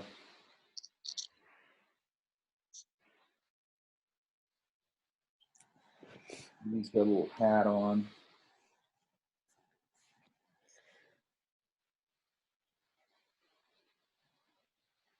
Now, as far as stylization for you, Mike, when you started going into that yourself, probably in your younger years, was it something that you naturally kind of developed your own style, or were there a lot of artists that influenced you that you studied and that kind of like implemented into your own sketching? Everybody's a product of their influences. Mm-hmm. The goal here is, the way I always say it, is you're picking up ingredients, right? Mm-hmm. So I grew up looking at underground hippie comics and classic illustration, and and I just emulated a lot of those guys. Emulated Crumb a lot. Emulated whoever, Gilbert Shelton and all those guys, and Rick Griffin, and what and you're kind of I early on knew. I think my phase of like trying to copy Disney or whoever I was trying to copy didn't last very long, because I go, I'm not them. You know what I mean? What do I want to draw their stuff for? I don't get that. I want to learn how to make my own stuff. So that took me back to fundamentals, even though I didn't know all that, but it was there. Does that make sense? Mm-hmm. Then I go to the library, and the library in the 70s, all the books are outdated. They didn't have anything, So what I got led back to were basically classical drawing books. But then I'd start making connections, okay? And I'd go, oh, that thing that Michelangelo does kind of looks like that loose sketch I saw R. Crumb do. You know what I mean? And I'd start kind of putting things together in a really abstract kind of way. Mm-hmm. And it's just like a musician. And the one I always use an example is Hendrix, right? So you listen to Hendrix. Hendrix was a whole new thing when he came out, man. It was like, where'd this guy come from? But if you listen to him, you go, that's Curtis Mayfield. That little thing he does is Curtis Mayfield. Doesn't sound just like Curtis Mayfield, but that's clearly where it came from. That little thing he does, he bends strings like Freddie King. That little thing. So you get all these ingredients from all these different people, you throw it in your own stew, and you start to make your own stew, your own recipes. Does that make sense? Yeah. It just happens. And what I hear students do all the time is they go, I'm looking for my style, and style will find you. The way style is going to find you is this. You're in a sketchbook all the damn time. You're making work all the damn time. And all of a sudden, you're going to start drifting into your own thing. You know what I mean? Mm-hmm. And every now and then, I make a drawing and I go, God, that one totally reminds me of how I drew like when I was a kid, which was based on this guy. You know what I mean? And then, but it's sort of my own thing now. Like you wouldn't look at it and go, oh, that looks like Crumb. You wouldn't look at it and go, that looks like Gilbert Shelton. Mm-hmm. Oh, that looks like Fabulous Furry Freak Brothers. You're not going to, it doesn't. But I can see it though. You know what I mean? Or maybe somebody who grew up in the same era, same age as me, be like, oh, you were into that, weren't you? You know what I mean? Mm-hmm. It doesn't look like it. But it's definitely influenced by it. So yeah, we're always a product of our influence. It's like I said with music. There is almost no band you can go listen to that you go, wow, that is so new. There's no influence from anything from, there isn't. You know what I mean? Because you grew up listening to something, you grew up loving something, and then you sort of, learn all these things, and then it just sort of forms into your own thing at some point, because you want to be your own person, you want to bring something to the table, right? Right. Like when somebody hires you, you want to bring something to the table, not just go, hey, you want me to copy? And there's a place for that. You want to be a character artist at Disney? That's kind of what they do. Model sheet. I need Mickey doing these poses, and you knock it out. And some people love doing that. There's absolutely nothing wrong with that. And then, you get slotted into, you're very good at drawing. Like we had guys, we go, give that to Dave. He's super good at Winnie the Pooh characters, right? We had a guy named Scott Thompson. He was the best guy at princesses, okay? And the princesses are really hard. Mm-hmm. And he was great at it. And he'd sort of, he could do other things too, but like you'd go, oh, it's a princess thing, gave it to Scott. You know what I mean? He's super good at that. And then, you know, and then I had character artists who worked for me. I didn't use them that much as character artists. I used them as designers, and they were also really good designers. Okay, so they had a bigger, and that's what I kind of want you guys to have, is a bigger skill set. Okay, and I believe that if you have a fundamental design skill set, a fundamental drawing skill set, when I say fundamental, just a solid skill set, and same thing with painting. And I know, and then people always go, well, you're going to paint digitally. It's like, man, you need to paint. Okay, because there's nothing purer than getting liquid color, being out on location. Those are real colors. There's no interpretation there. There it is in front of you. Now, how am I going to take literally pure liquid color and create that thing in front of me? You will never know color as good as a plein air painter. I guarantee you. They know color. I go out and paint from life all the time, and that's, you know, I do it because I love it. But the byproduct of it is, man, you just learn so much about color. Okay, nature's the best designer. Nature's the best teacher. Okay, I go out all the time up here because I'm in the mountains, and I just get my mind blown all the time by like how good a designer nature is. You know what I mean? It's amazing. That's where you're going to find everything. Okay, it's in the real world. Okay, and then this thing, I'd probably now go do a pass, hit some things pretty hard, but I got to keep it within reason. And by the way, when you're doing these kind of, what I'm doing right now, which is adding these kind of pass on the line, you got them, that's your value, right? So if I'm saying the light, Good. I got Did you jumped get out. disconnected? Yeah. Yeah, I got kicked out. Oh, okay. And you guys are always back in so fast, so it's weird. Oh, and here, by the way, I might go in with my eraser on this. We're not seeing your screen anymore. Yeah, Mike. we're just seeing your face. Just your Nobody face. wants that. Hang on. Okay. Okay. Oh, I good. might come in here with an eraser and sort of knock out some of this value in the glasses. You know, if he has, maybe he's, and you notice as soon as you put the reading glasses on him, he had this more professorial kind of appearance. You know what I mean? Does that make sense? Mm-hmm. And I know that I'm thinking this because I just looked at those Glenn Keane sketches, but he feels French to me for some reason. Probably because I just looked at those Glenn Keane sketches, okay? But that's why I thought of the pocket square. You don't see that many Americans who are that dapper, you know, Yeah. just in general, right? Not that there's no dapper Americans, but, you know, and then I can come in here and just kind of start popping things out. And this guy, now this guy, and it's based on the same, based on the same language, but this guy still feels a little European to me. But this guy feels more like a milk delivery guy or something, okay? And the reason I'm saying that is let your mind wander all the time, because that's where the narrative comes from, okay? And we're gonna do a project in here. It's gonna be a little trickier to do, but it's based on that idea, okay? When I go draw people, I almost never know their story, my brain makes up a story. I think that's a pretty natural thing, but you gotta learn to harness that. Does that make sense? Okay. And as soon as I start drawing somebody, like this guy is a French professor in my mind, right? But then when I go to here, I go, now this guy feels like a worker. You know what I mean? Mm-hmm. And, you know, and then I can take this shape, maybe stretch the idea this way.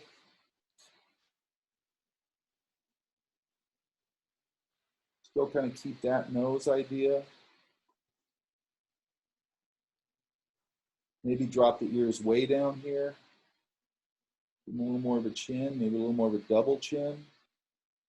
Maybe give them a little tilted hat. Raise his eyebrows, make him look a little snottier. Still keep the mustache.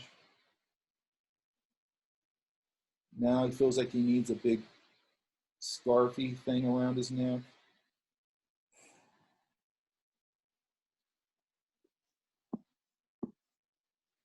A little heavier. And see how we're starting to get a play off those shapes? Yeah. Yeah. And you can do the same thing. Let's see if we can find one.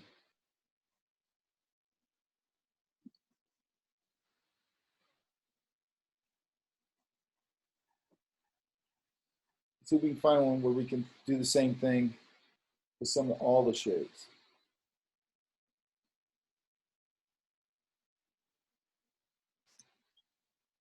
I'm going to go through these real quick.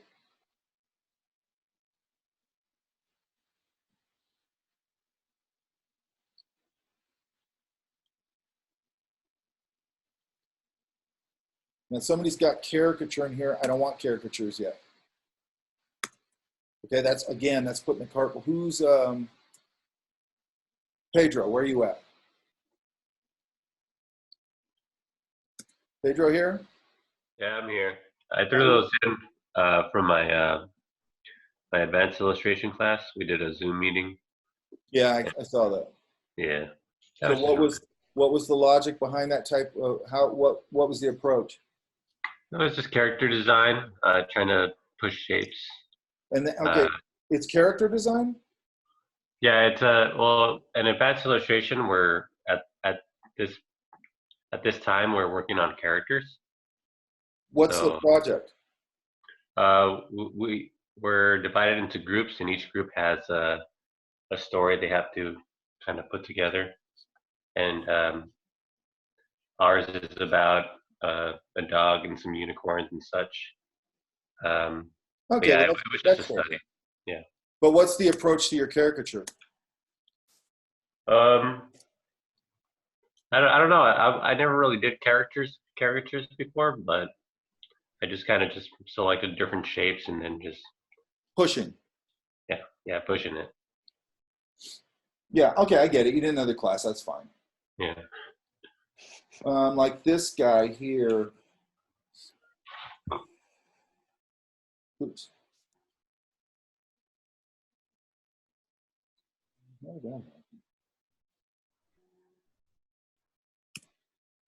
Turn this one on.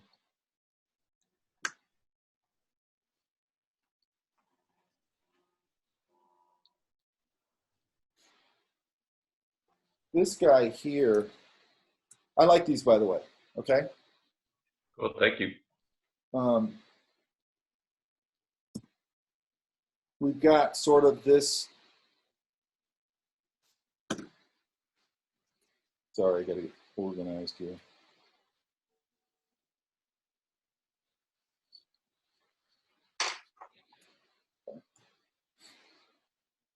Let's just take this guy first. This is cool too. I like that a lot. Wow, that's a nice drawing right there, dude.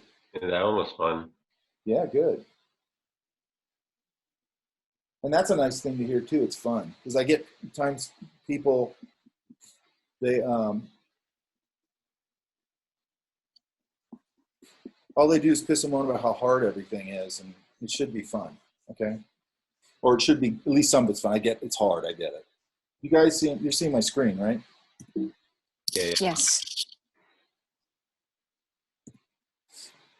Like that cowboy guy is pretty much that. Does that make sense right here? Yeah, I see that. You know, and then he's got this kind of, I'd probably give him a pretty heavy brow, which he did. There's something like that really turns guys more guy when you give him a heavy brow, okay? Yeah.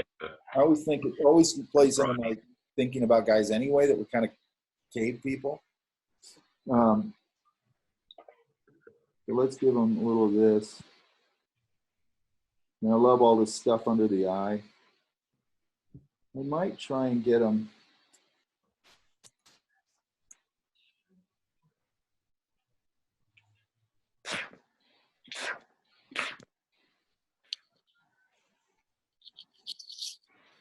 Bless you. Thank you. I like, again, there's a little, I'm taking everything, you know, this whole thing could become the big cookie duster kind of idea. Mustache, right? Yeah.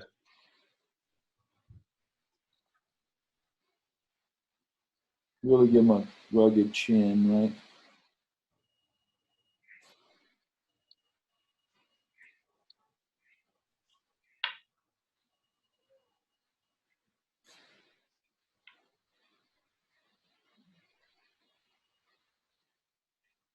Love that little flip right there. What you did. Now, I might go, a lot of times I'll carry the hat, which you kind of did here. You actually did do here. You know, into this sort of idea, right? Yeah. Again, let's put it now.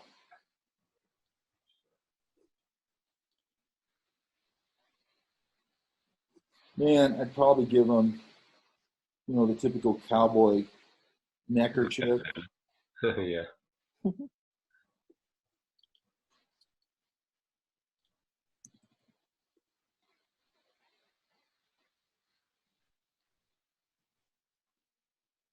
No, I actually like his nose a little fatter, which was an accident just now.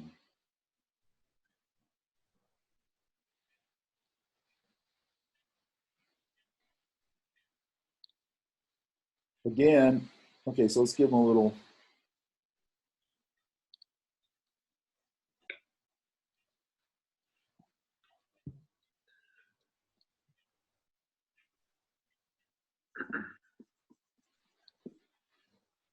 I really like that you didn't like turn his head or anything, but you just took away the whole back of his head. It's like just empty space basically. Well, because now I'm going into shape. Yeah. Yeah, that's really good. Now I'm just thinking things in terms of shape. And again, I'm going to put a little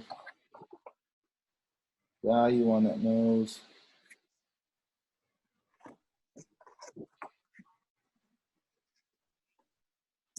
My eraser, knock in a little highlight.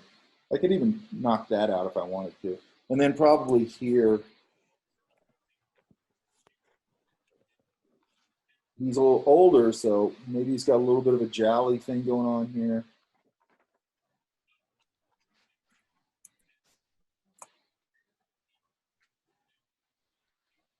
And now this could get pretty dark right there.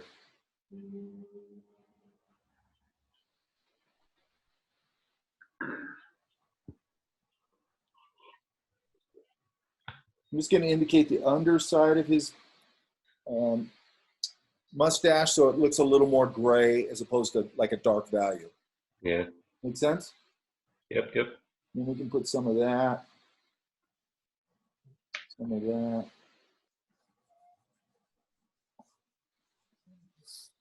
And that's one idea, right?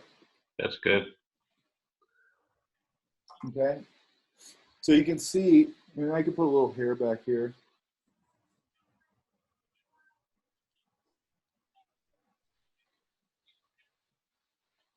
Boom, boom. And he feels like an authority figure, so maybe I'll give him a badge. A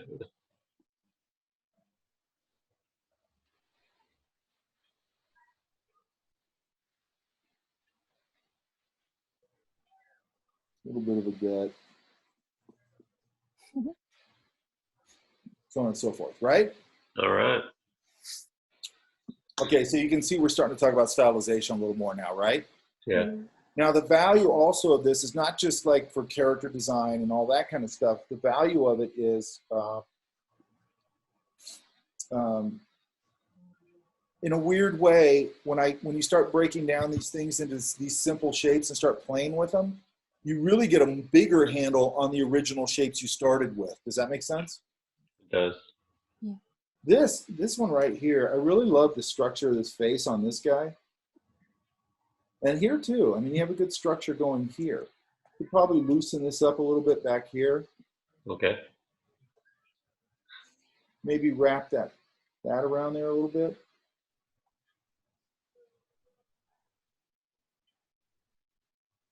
And then get, again, that cheek mask right there, okay? Yeah. Meeting the back of that nose wing. It's a very simple thing. See how you just do that and it gives it more structure? It does. Yeah, okay. So what we're gonna start doing is a combination of things. I want to start you guys doing these kind of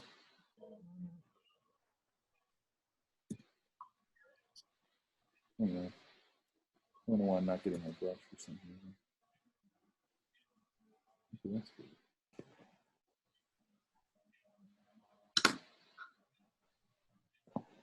My Photoshop is like tripping out. Hang on.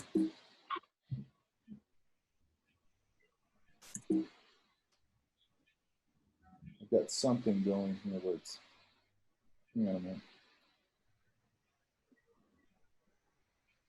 Here it is.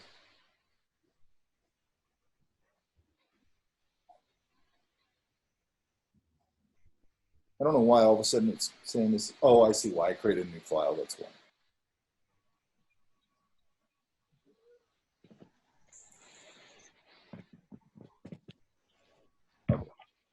All right, so what we're going to start doing is a combination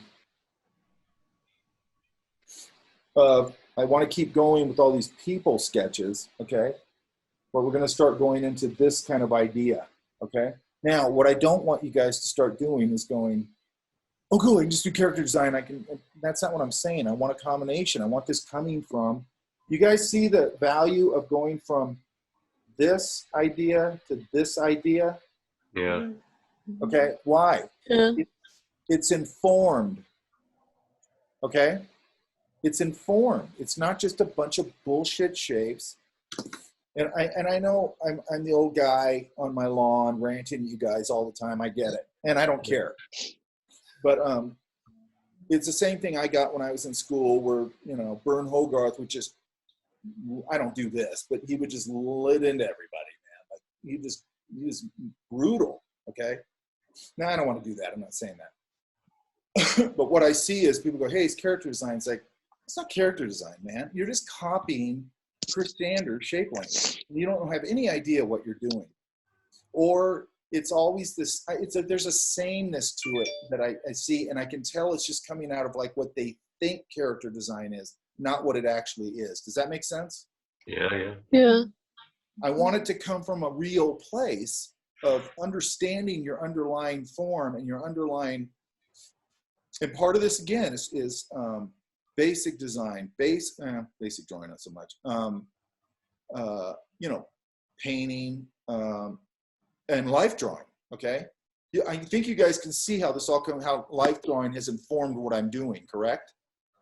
Mm-hmm. Yeah. Mhm. I'm thinking about those landmarks now. What I'm not doing is thinking about. And it's hard to get out of this thinking, but going, oh, here's the bicep, and here's the calf muscle, and here I don't do that. But I think of those things as big forms and everything, and it's in the back of my head.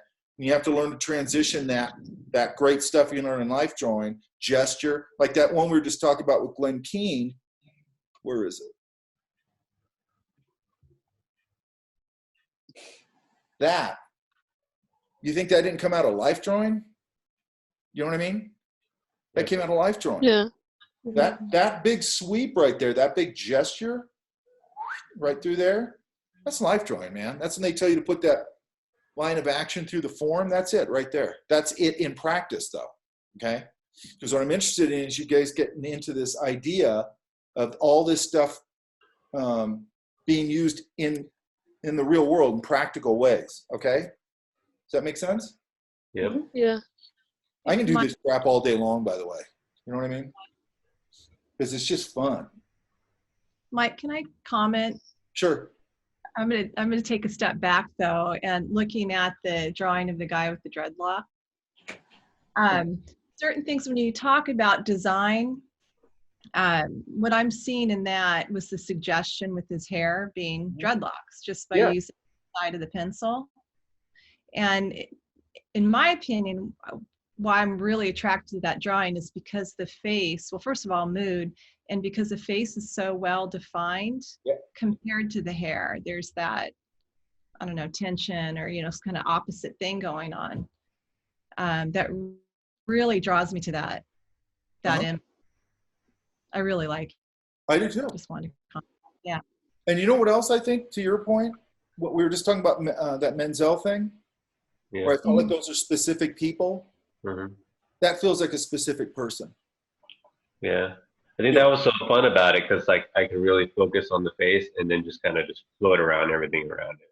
Yes. You know? As far as the cowboy guy, I had to draw his hat, I had to detail like his ear area. Uh-huh. And because everybody just goes to the face all of a sudden. But yeah. Uh-huh. You've also like set up this whole dark frame. Boom. It just frames that face. You know what I mean? And yeah, to Susie's point, like, I know, yeah, dreadlocks and all that stuff. You know what I mean? You go, yeah, there it is. Now, if I want to keep playing with that, I might, make those like longer. I used to know this guy. He's a douche, but he used to, he thought he was some guy I used to work with, but he had like the big long dreadlocks and all that kind of stuff. And there's that as soon as I see that stuff, it starts to make me go, what can I do with it? You know what I mean? And it's just sort of a natural evolution that I go, some of it does pull stereotypes, archetypes, or more archetypes than anything. And then, but I might start there, and then I start drifting somewhere else, and I just keep going and going. And then what I do, like this cowboy guy, I could spin 20 variations of that or whatever, and then eventually I'll kind of exhaust the idea, and I go, okay, I'm gonna try something else. You know what I mean? Does that make sense? Yep. And some of it I'm just exploring, like with this cowboy guy, I like that. I like this idea, the simplicity of that head starting with that nose. And that's it, right? Yeah, I see that. Okay. Okay. So that all makes sense, correct?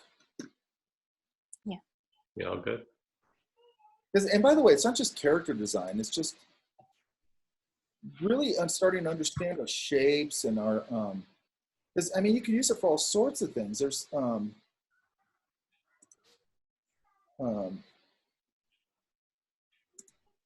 characters are pretty good though.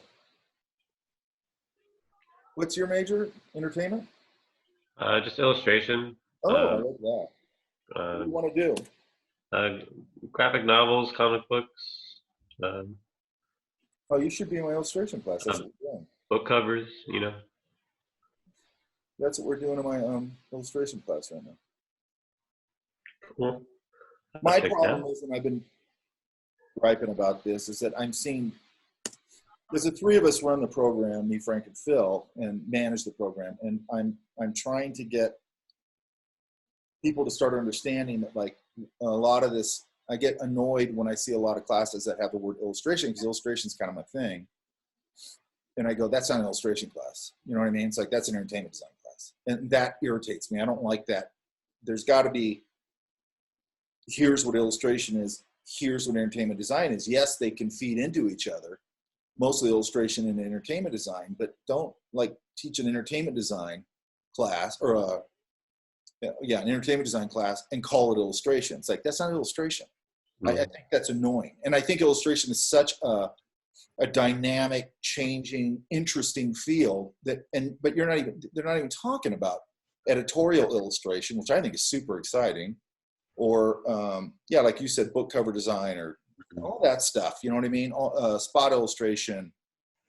I mean, I can go on and on. There's just so much stuff there, but it's like, understand what illustration is. And it's actually, especially in 2020, it's really, I think what's going on with it right now is really exciting.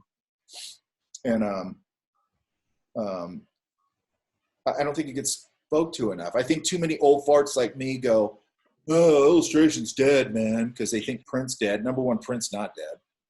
And number two, illustration's not dead. Yes, it transformed into what it is now, but I like that things move along and transform, and it's not dead at all. You know what I mean? Progress. Yeah, it's progress, and it's you got to be really careful, man, because everybody in here is going to get older, and you got to be careful. I'm very aware of it. I mean, I got my old fartiness about me, but I'm very aware, and I do embrace things, new things that are happening. When I have a knee-jerk reaction to something and go, blah, blah, blah, I try to back off of that and go, no, wait, try and see it with different eyes. Try and see the good in it. Is there good in it? Some stuff there isn't. Some stuff I don't like. That's just normal. But I don't, like to negate entire genres or whatever. Okay. And I think throughout your career, you have to constantly embrace the new. Otherwise, I remember guys when this whole digital thing started, they go, hey man, screw that stuff, you know, blah, blah, blah. And they're, you know, still using their old techniques and everything. And I go, dude, see you on the other side, man, because you're not going to work. You know what I mean? The writing was on the wall. It's like, you are not going to work if you keep sticking all this old. You're not going to be able to be as fast. They're not going to want to get the files from you this way because they like the digital files because they were created native digitally. So it's easier for everybody. And then there's a place for traditional and all that too, because I love traditional. That's my favorite. But I love all these tools. Just like this, I can sit here and draw with you guys over your drawings, and we're in this situation. That'd be harder to do. It'd be really hard to do if we didn't have this. Does that make sense? Yeah. Yeah. You know, I mean, I would manage it somehow. And some of the tutorials I'm going to put up, like I'm going to do this thing about shape language first, then hopefully the weather's going to cooperate, and I'll do the one outside. That's traditional. But, you know, and normally everything in this class is traditional, but, you know, I have to use these tools, and I think they're great, okay? You're right. But really, no, and what type of, you just want to do like book covers, all that kind of stuff? Yeah. I'm working on my own comics, and eventually try to sell that. But for the most part, I would like to help people make that sort of thing.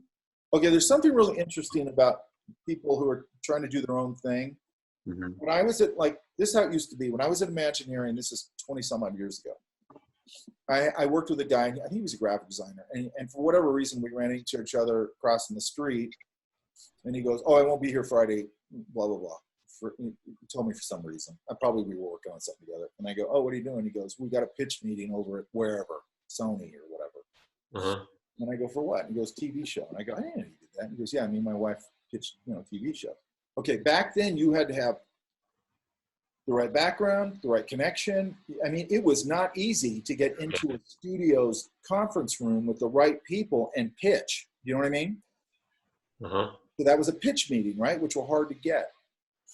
Now, the pitch meeting, it could be, okay, I put something online. Let's say I put a comic strip online or whatever, book, whatever. And it starts getting a lot of followers, right? And then I started, you know, I got 3 million followers who are hitting that every day to see what I'm doing and are reading it. And now maybe I step it up and they're, you know, they're paying for content. Or even if they're not paying for content, you've got 3 million people who are actively engaged with that thing. Okay. Now you've done a couple things. You've done your pitch meeting, because here it is. Here's the story and everything. But you've done another thing. You've done proof of concept. It's like, hey, producers, there's 3 million people who already like this thing. Yeah. You know what I mean? So they go, oh, because those guys don't want to. I mean, look at the state of the movie industry right now. They're sort of like, if it ain't Star Wars or Marvel or something like that, we don't want to make this movie. You know what I mean? Oh, it's a small story-driven movie? That's a really interesting story. I don't care. It ain't Marvel. It doesn't have stuff blowing up. I don't want to do it. But Marvel's a guaranteed thing. Star Wars is a guaranteed thing. And, yeah. Whatever, right? It's what they do with the gaming stuff. But usually gaming movies crash and burn. Or like Sonic or whatever. They go, well, there's a whole generation of kids that grew up with Sonic. That's right. Have nostalgia for Sonic and are adults, and they figure those millions of kids or people are going to go see this movie based on that they already loved it. You know what I mean? Mm-hmm. So you're doing your pitch meeting, you're doing your proof of concept, you're doing what it looks like from a stylistic point of view. And a good guy to listen to, and I'll try and find this interview, is the guy who did I think it's The Walking Dead. That started as a comic book, right? He started what? It started as a comic book. Yeah, it was a comic book. But if you listen to his story, it's really interesting. He was in like Iowa or someplace. Mm-hmm. And this is the beauty of not knowing any better. And he goes, I want to make comic books. You know, because he's a comic book fan. And he looked on the back of the comic books he was buying. It said, whatever the name was, distributed by Diamond Comics or something. So he calls, you know, it's a long time ago. Yeah. He calls them on the phone. He goes, hey, you know, he's just a kid. He goes, I want to make my comic books or whatever. And the guy goes, well, if you do 1,200 or whatever the break point was, like if you pay for 1,200 of them, blah, blah, blah, you know, and he did it. He just did it. And not because he thought he was going to make some big thing. He's just like, I just want to make comic books. It's cool. Yeah. Got him in here, got him in there, and then it just started, you know, kind of getting a little bit of an audience. And he's just doing this out of his house with his buddy in his bedroom or whatever. And then, you know, it kept going, and then he goes, "I want to do a bigger run this time, you know, because I think it's people starting to dig it." And then he borrowed a little bit of money from his dad. He did bigger anyway. So it turned into that guy's never going to have to worry about working ever again. Yeah, you're right. I mean, that thing is a monster, gigantic hit. You know what I mean? And it's going to be on forever because what is Zombies? It's an evergreen. That story is an evergreen. It's like Boys with Cars. They're evergreens. You know what I mean? Yeah. But he didn't start out doing that. He started out because he loved it. I think any of these things you're going to do, you better start out because you love it. Because if you don't, you're never going to get that good. You know what I mean? Does that make sense? Yeah, it does. Love it first. Be an artist first because you love doing it. Not because like, ooh, I want to be a rock star character guy. No, do it because you just do it. And then, build a career out of it. With, you know, in the back of your mind, you're going, okay, I'm heading towards a career. I got to get my skill set to that level if I want to do that. But try and enjoy the process. And I know that when we're starting with this stuff, it's hard. You know what I mean? And you're going, man, I want to be there. But I'm telling you, you can actually get there. That's one of the things I like about the sketchbook. It compresses your learning curve and your time frame and how long this takes you to do it. Does that make sense? It does. Yeah. Okay. But love it first, man. Don't do it because all this other stuff. You know, it's definitely a journey because I started over a year ago and I started taking these classes and I'm learning a lot more stuff than I knew back then. And so I'm starting to change things and I'm applying to that. And it just keeps changing and changing and changing. And I remember go ahead. No, you're good. I remember whenever somebody would show me, it might be something like this, what we're just talking about, where I go, okay, you take this simple shape and now you got a cowboy, right? I remember when somebody showed me stuff like that, I was like, oh man, okay. To me, that was like gold. I go, ooh, I got this little thing. I'm going to run home with it and I'm going to go do it. Because now I kind of knew, you know what I mean? Or it could be, you know, when you first learn perspective and you put that one point there and you pull out those things and all of a sudden the hallway goes back in space. You're like, it's the greatest thing ever. You know what I mean? You're right. Like, that's how they do that. Or I had a teacher in life drawings, Marciano Martinez. I was doing what everybody does. I was hanging around the outline. He goes, get in there and draw through that form. And I'm like, huh? And then he's like, yeah, draw through. It took him forever to beat this into my head. But then once I got it, I remember going and looking at like Frazetta drawings and I go, holy crap, that's how he does that. It's that, you know what I mean? And all these things start to connect and you start going, okay, I'm getting like good information here, good fundamental stuff here. This is what I need. And I was starting to see how it all connected. Does that make sense? It's important, yeah. This is the one thing in your life that's addictive and obsessive and it's good, right? Agreed. Good for you. You know, it's the only thing in life that you can overdo that's good for you, right? Yeah. You can't do it with food. You know, I'm obsessed with food too, but I can't sit around and eat it 24 hours a day. Or people, whatever people do, habits, you know, drugs, booze, whatever they're doing. Those are all bad for you, right? But people can't stop doing them. Well, this becomes your obsessive, whatever that is. Okay. At least for me. Be obsessive. Just be completely obsessive. How about video games? No. No. Now I am going to become the old man. Video games, I can tell you, and look, there's nothing wrong with video games, okay? There's something wrong with being totally addicted to video games, and there's something wrong with doing 40 hours a week of playing video games. I call that a talent negator. You want to be talented, you want to get really good, you ain't going to do it if you're playing 40 hours of video games a week, because you should be drawing 40 hours.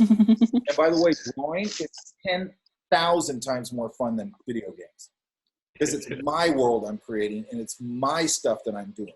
Does that make sense? Yeah. And the other thing I don't like about video games is they just hand you the narrative. Like, where's my endpoint in that stuff? I don't have an entry point for my imagination really in there, other than I can be immersed in that world, I think, right? But when I was a kid, I liked having all these toys lying around that mostly came from swap meets and stuff, because I created the narrative for those toys, because there was no narrative. You know what I mean? at an army truck and a GI Joe and a spaceship and a, you know what I mean? And I just come up with stories for it because that's just what kids do. You know what I mean? And that's, by the way, no different than what we're doing. Same thing. Okay? Yes? Mm-hmm. Yep. Hang on. Skylar. Skylar. Where's Yes. Skylar? Hello. This one up here, man.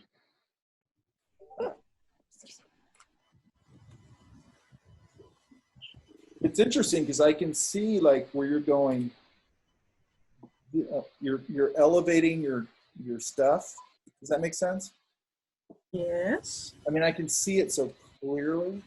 Like you're starting to get more, and it's weird because you're also going.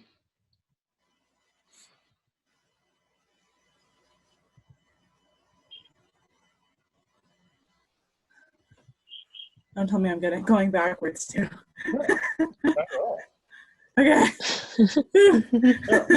No, I think you're really going forward, 100%. Okay. Yay. It's interesting. I can see what I'm used to seeing a little more from you, a little here. You know, on this page a little more, but still elevated. Do you know why? Okay. You know why it looks more elevated?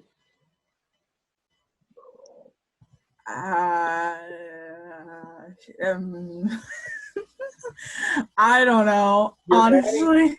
You're adding another layer of sort of interior shape into all the stuff that you do. You're less on the outline. The way you're like stylizing and thinking about this hair, really good. Okay. Same thing with this, man. That hair is great. The structure of this head works. Okay. Awesome. So a little less outliney with this here. Like maybe we can go.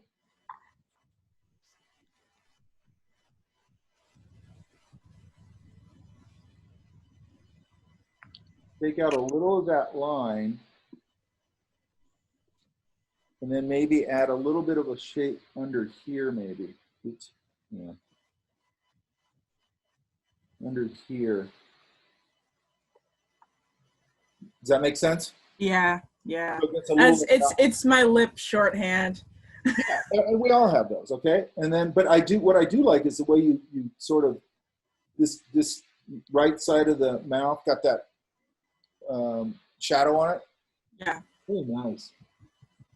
Maybe a little darker value right here. We tend to get this darker. It's value. hard. It's shading eyes is difficult for me, honestly. Well, try and think of it from, you know, there's this whole eye socket in here. And I tend to think of it, see what I mean? How it pops a little bit? Mm-hmm. Like, I tend to think of it sort of like, here's your side view, right? And here's my eyes. Here's the top of the head. That makes sense, right? Mm-hmm. Okay, so I tend to think of just that eye socket in there first. Just like that, sort of, right? And then I can come in here and sort of think of it like that first. Also, I think of the bottom of the nose the same way. I kind of go, okay, well, there's a shadow value there, right? Yeah. Upper lip, there's a shadow value there. Then the lower lip, there's a shadow value right there. Okay? Mm-hmm. And then look how much structure I get, and I haven't done anything yet. Does that make sense? Yeah. And then I can start going, okay, well, there's an eyebrow. And then I can start going, there's an eye in there. And I can start building into these shapes. There's a nostril here. Maybe he's got that little ball on the end of his nose kind of thing. I know I'm changing his looks completely, but that's okay. You know, and then this. But you see how fast you go, boom, you got a face. Make sense? Yeah. So what are we thinking of? And this relates to what I was talking about with Susie too. Big shapes, you know, big eye socket, head shape, shadow value under the nose, upper lip and shadow, bam, I got the start of my thing. Then I go, okay, now I can start adding in this and a little bit of value on that nose, and maybe start putting a little more information inside that eye socket. A little more, you know, break up that lip a little more. Think about this cheek like you have it here, coming out here.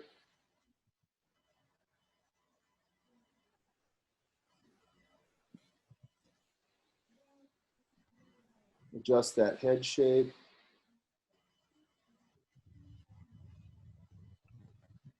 Darken that up. You know, and I start getting ahead. Does that make sense? Mm-hmm. Yeah. But I mean, it looks to me like you're approaching it. I love this right here. That's great. And then that's what's interesting to me is like, I see the remnants of how you were working before, which wasn't bad. They were actually pretty structured, but you see how you're getting a little looser and more shapes in there and how it's more interesting. Mm-hmm. And then you're jumping from, it's really interesting because I can see the evolution where you were there, then starting to push everything here. And then all of a sudden you jump over here and it's like, okay, this is a whole nother level. That's a whole nother level. Okay. And man, that pose, that's hard. That pose of the guy drinking like that, all those things have to relate to each other. Right. Mm-hmm. And people, you know, you'll draw it and all of a sudden you realize you're like drawing it like this, or you're drawing it like this, or some weird, I still do it. You know what I mean? Yeah. That feels good. Like that whole unit, by the way, of the bottle and this and everything tilting back together. That's it, right? And then you're getting, this is a whole different, all these on this page, whole different level, man. You know, pull this back a little. That probably is going to be more there. Yeah, that hat was really difficult. It was like the end of the night, and I was like, I can't do this anymore. Okay, yeah, and this hat. That's normal. I mean, even for me, man, I can do this for 8 hours in a stretch, just because I'm having fun. Then there's a point where it all starts dropping off the cliff, and I'm like, okay, you know, the drawings just start looking like crap, and you know, it's fine. But this side view, really good. This is probably going to come out a little more here, that cheek probably, because it's moving forward this way, and the nose is here. Does that make sense? Yeah, definitely. But I mean, it's a good drawing. What drives me crazy about this Wacom thing, I'm sure everybody wants to hear me bitch about Wacom some more, is that even though I calibrated it, it's always slightly off. It drives me crazy. As long as I'm doing a bigger gestural thing, it's fine. You know, and then here, that up. I mean, maybe here. I mean, to be honest with you, I'm nitpicking right now. You know, maybe I could see a little more of that eye carrying into the brow. Maybe a little more of that eyelid. A little more of that, right? Loosen this up a little.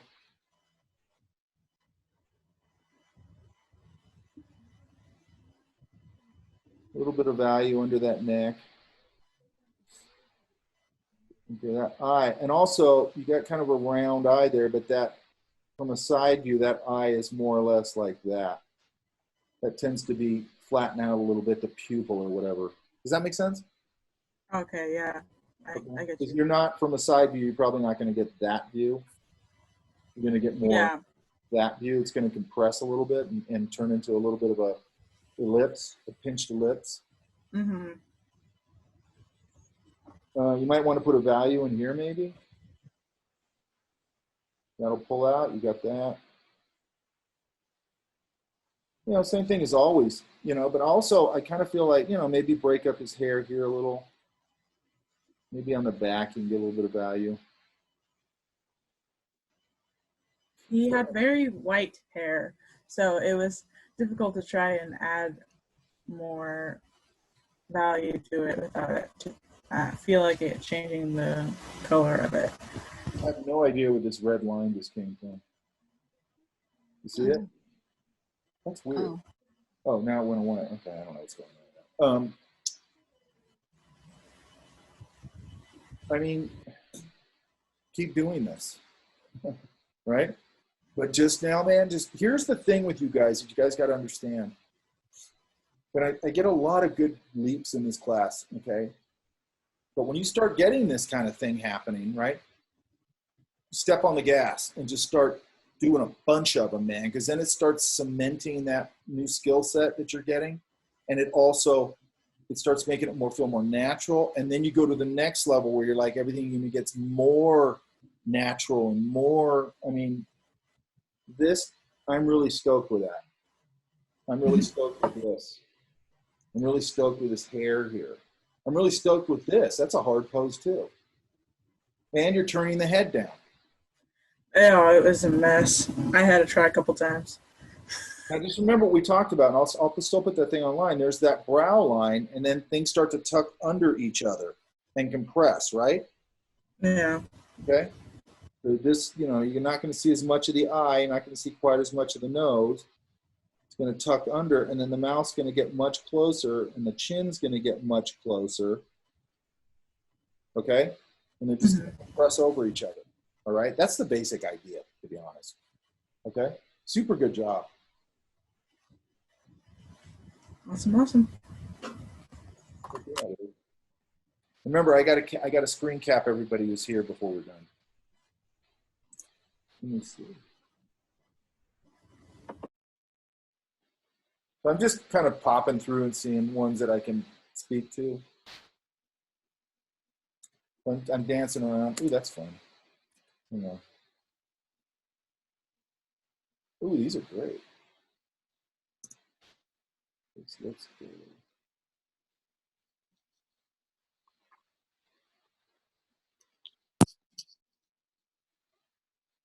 Elan. Oh, yeah, here. This guy right here. Oh, thanks. That's great, man. What's that from? Sartorialist. Oh, really? Yeah. I would have thought it was from the other one.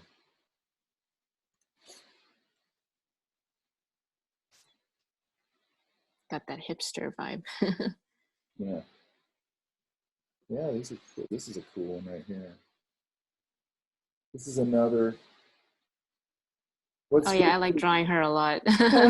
She's doing a lot of I don't know why I'm getting all these marks on my screen. You see that? Mm-hmm. Oh, that's funny. Yeah. I think people are able to annotate your screen sharing. With this one here, okay, you guys know I'm talking a little bit about pushing shapes now, right? Yeah. I'm doing a little bit of both. But like, again, there's this interesting Hey, thing going on here. Mike? Yeah. You see those weird marks on the screen, right? Yeah. Are you guys? Sorry, I was clicking it and I was kind of trying to draw on it. I didn't know that you can see it too. Oh, okay. That's fine. As long as I know what it is. I just didn't know what it was. Okay. There's just something fun about this whole shape language. You know what I mean? Yeah.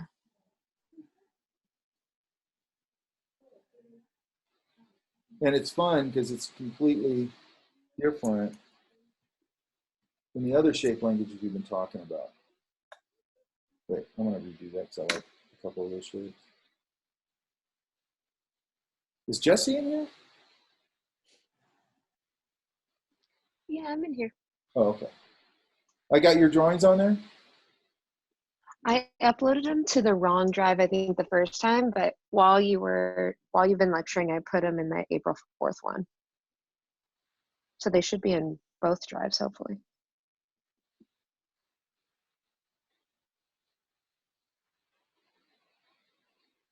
I'm just trying to find a shape language here.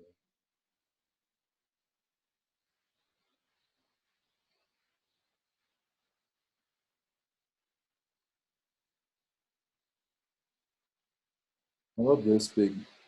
Yeah. That's fun.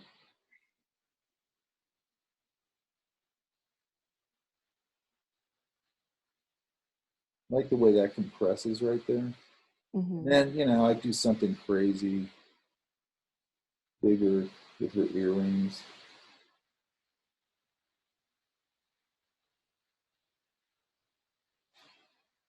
You got this right here. Nobody ever gets that. See how that sort of droops right there? Yeah, That's what that always does, right? Most people, yeah, most people don't catch it. definitely. You know, and then I can, your shape language is correct. You're pulling this back and everything, but I could pull this, you know, from a More line. like a swoop, yeah. Yeah. And same thing here, what we talked about before, where we kind of wrap this language around itself. Same thing here. And I'm just barely starting to push it now because I haven't found it yet. Now, see, as soon as I put a big collar on her, then it changes my whole thinking. Does that make sense? Yes, it does.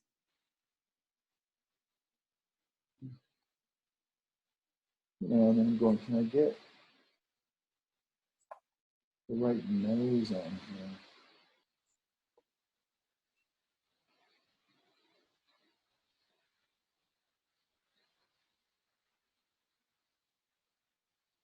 And I'm trying to figure out, you know, how would I push that shape? You know, the mouth's closer here, which I think, you know, and a lot of times it's just a matter of sometimes when I'm looking at stuff, I go, okay, I don't know what I'm doing here.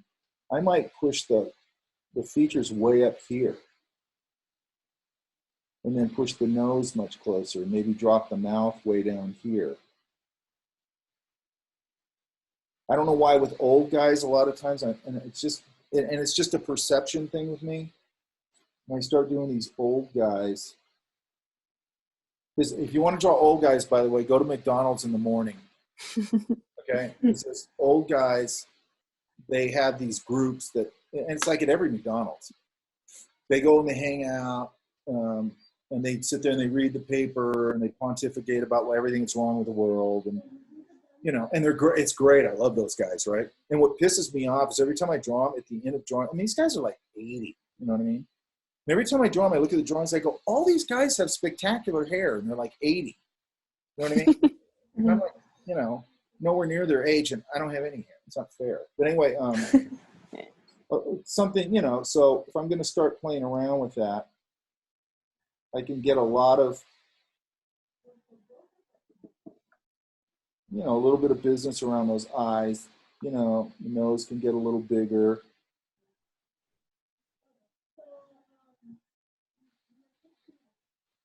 You know, obviously you're going to get much more of that jowly thing going on.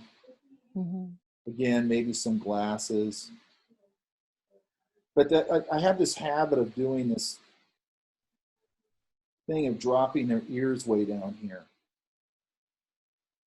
which is just something that just came out of drawing them from life all the time.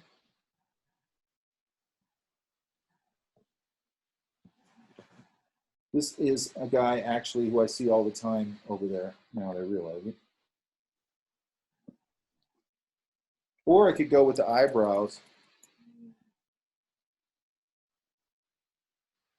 I can go with those big bushy old guy eyebrows.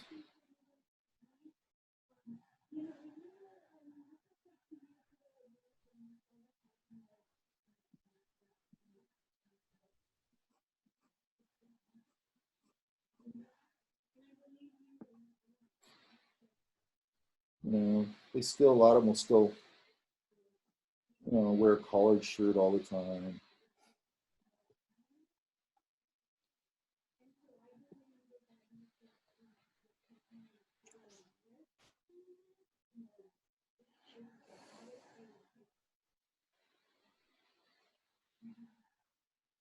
Does that make sense? Yeah. All that to say, I have this habit with old guys of dropping their ears way down. Mm-hmm. Just because it's a perception thing. I just look at it, and for some reason, that's just what I see, and I just run with it, right? Like, try not to question everything. You know, if you got this sort of perception of something like that, just run with it, okay? Okay. Make sense? Yes. You keep improving. Like, this one's a pretty, is this a pretty nice warmed up drawing right here? Yeah, like the first few pages were warm-ups and stuff, so. Because it feels warmed up. Look at how this is all locking together pretty well. Little bit difficulty right there. Oh yeah, I see that. Yeah. The bottom of the tripod doesn't quite feel like it's on the same plane as the feet. Mm-hmm. Oh yeah. Okay. Okay, does that make sense? Yeah, I'll look at that again. There's something about this guy I think is really funny.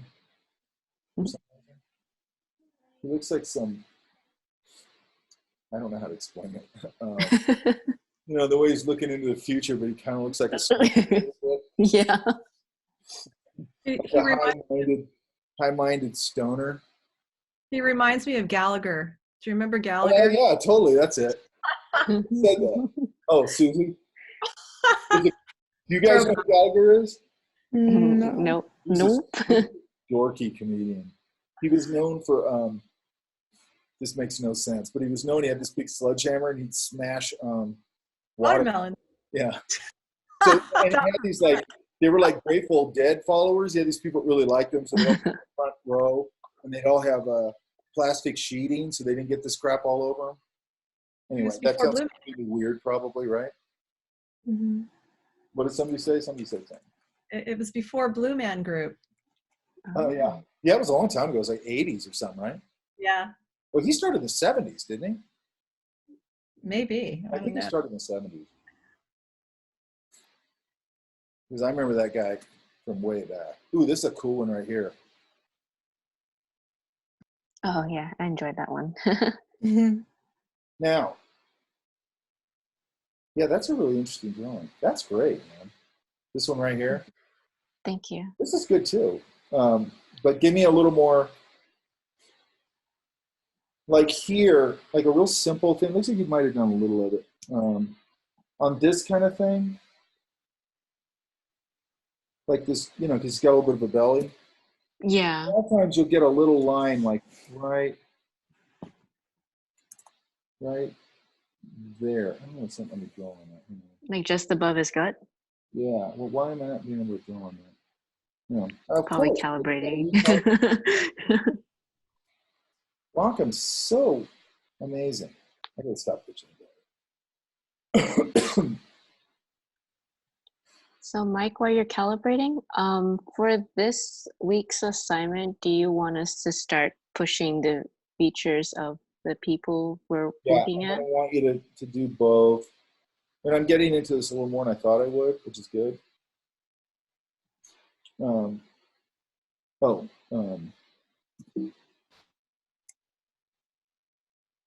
It's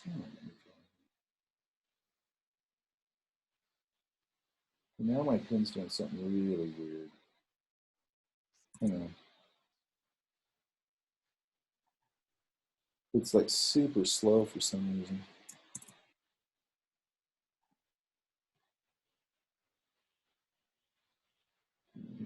What's going on with this?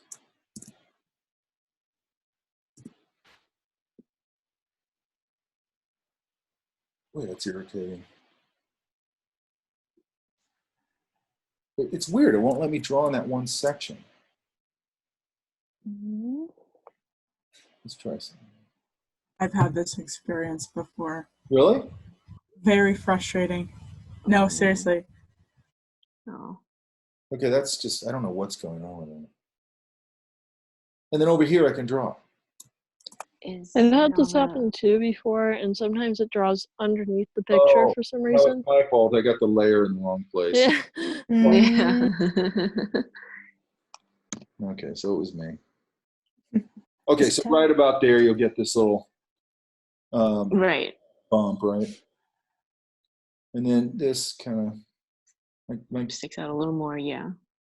Yeah, that might be more okay. That's good. You know, you probably get a little pull fold or something there. Mm-hmm. And he's going to have a little bit of downward, yeah. I don't like that yet, but you get the point, right? Mm-hmm. Yes. But this chest mass tends to be in front of that arm. See that? Yeah, yeah. So the arm can't be in front of the chest mass. That's right, I yeah. don't have a whole lot of complaints about it. I think that's really interesting. It's fun. I love the way you did the hair. Thank you. Be careful right here.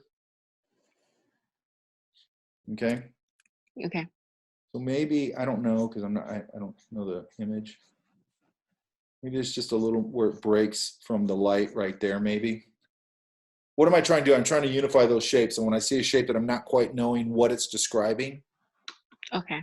that becomes a problem. Okay? Yeah. I mean, you're doing tons of, how many pages? You got 10 pages here. Yeah. 10 pages. I might take some of you guys' of these in the video I'm going to do and just riff off of some of these. There's some really, this is great right here. Hang on.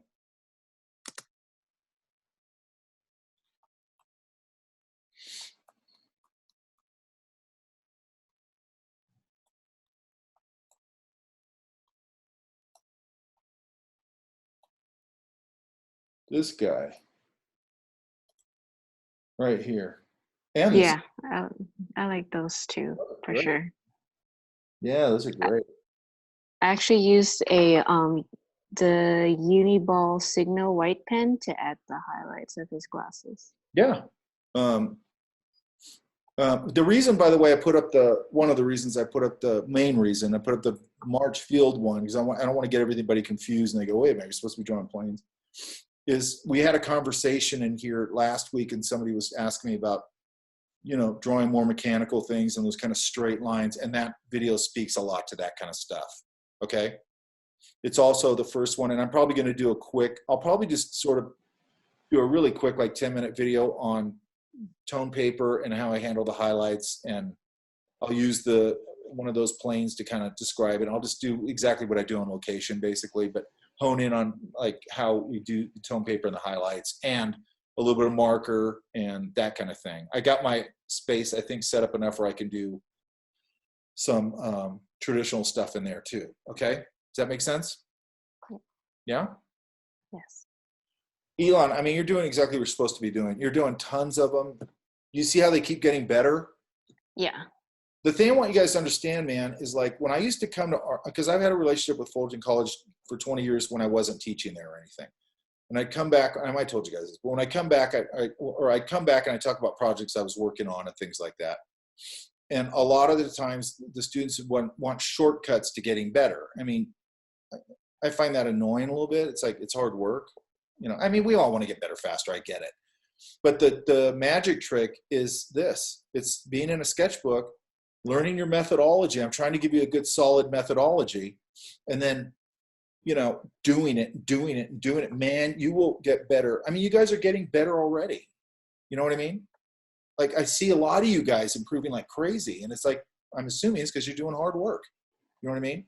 And I think it's important to have a methodology around it, because there's that thing going around all the time right now where people are going, because that book came out and they go, oh, 10,000 hours, you know, 10,000 hours, which I think is a great, you know, the idea of mileage, I think is great to get into the conversation. And I never read that book, so maybe he addresses this. But what I don't like about that is like, okay, 10,000 hours with no methodology and no knowledge of what you're doing.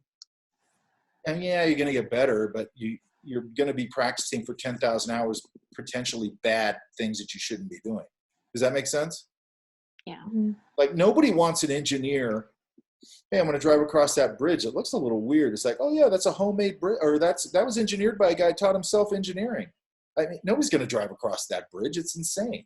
You know what I mean? Why are we the only field where everybody's like, just learn it yourself? And I know there's people who do that. I get it.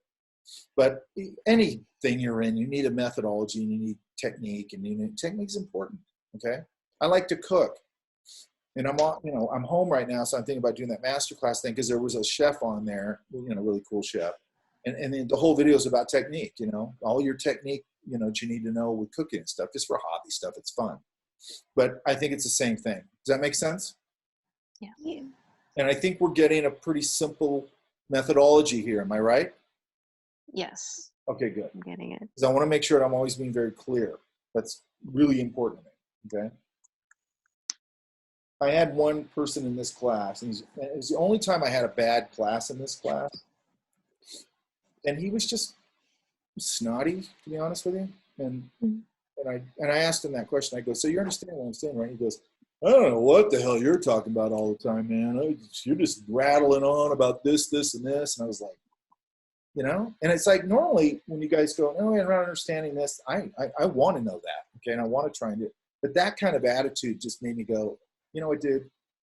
you're never going to get good at this, man, if that's your attitude. And by the way, he'd been at Fullerton for 6 years, and he still sucked because he didn't listen to anything. Now he's about to graduate Cal State Fullerton, and he still sucks because he doesn't go about it the correct way. He thinks he knows stuff that he does not know. When I was in college, man, I thought I sucked. And when I first got out of college, it took me a long time to even feel comfortable calling myself an artist. Because I just go, have I earned that yet? You know, and I know I really took everything seriously. And I took, you know, when I was around all these monster people and everything, I was like, what am I doing in this room? You know what I mean? What the hell am I doing here? And even now with teaching, I still go, what the hell do I know? You know, so I'm always trying to make sure that I'm communicating. That's really important, okay? And I always, you know, while I'm talking like this and while I'm drawing, throw questions. You don't have to wait for me to finish or anything. I have no problem drawing and talking. I like that, okay? I like conversational drawing in classes. Let me see. Wow, this one's a really cool one. Oh, thank you. Look at this guy in the middle. Man, I could character design the hell out of that guy. And I don't even want to say character design. I want to say stylize, okay? Yeah. Because I want to get out of the idea of character design. This stuff all leads to that and everything, but it also leads to, you know, like we were talking about caricature, and caricature to me is a stylization. And then like those Glen Keane drawings, they're slightly stylized, but they're also very much look like a place and real people. Does that make sense? Yes. Yeah. And what I always say with your drawings, especially with your drawings in general, you don't want to ever be in between. Where if I look at your drawing, I go, is that stylized or is that just a crappy drawing? You know what I mean? Or is that the uncanny valley? Yeah, a little bit. It is a little bit of that. Where's Yvette? Is she here?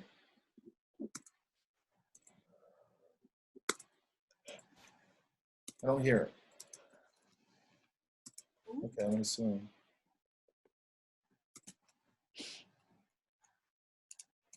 Susie, you there? You're muted. Yeah, I'm here. Where'd you say you put that drawing at? I put some in the new folder now. Oh. By the way, somebody last night reminded me that I forgot to put the meeting link up, so thank you. That was me, Mike. Oh, okay.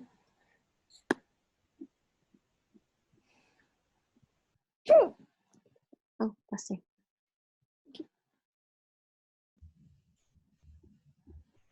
Question about that, Mike. Did you want us to save our drawings until you put the folder up? Because mine's also in the folder for last week because I uploaded them a few nights ago. Oh, yeah. Yeah, I always want them in the newest one. Okay. Because it's just easier for me. I want to keep the class flow going where it's not me bumbling around. Plus, I always feel like it just makes me look like an old fart if I'm bumbling around all the time.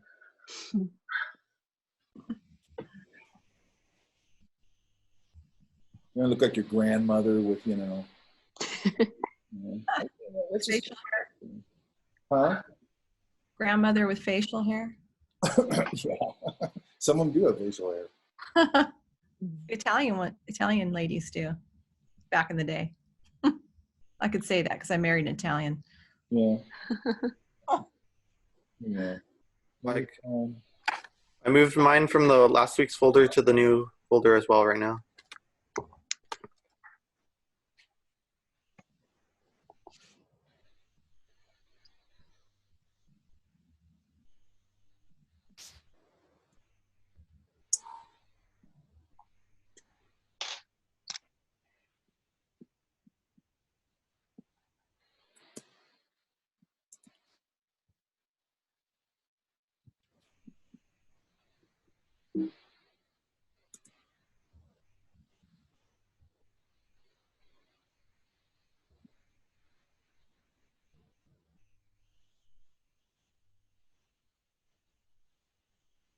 There it is.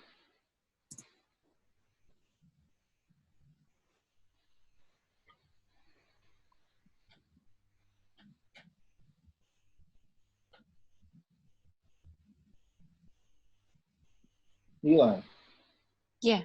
are you working from home? With my current job? Yeah. No, we still have to report in because we're pretty much in labs, and it's actually probably one of the cleanest places to be in right now. Yeah, but yeah, I guess so.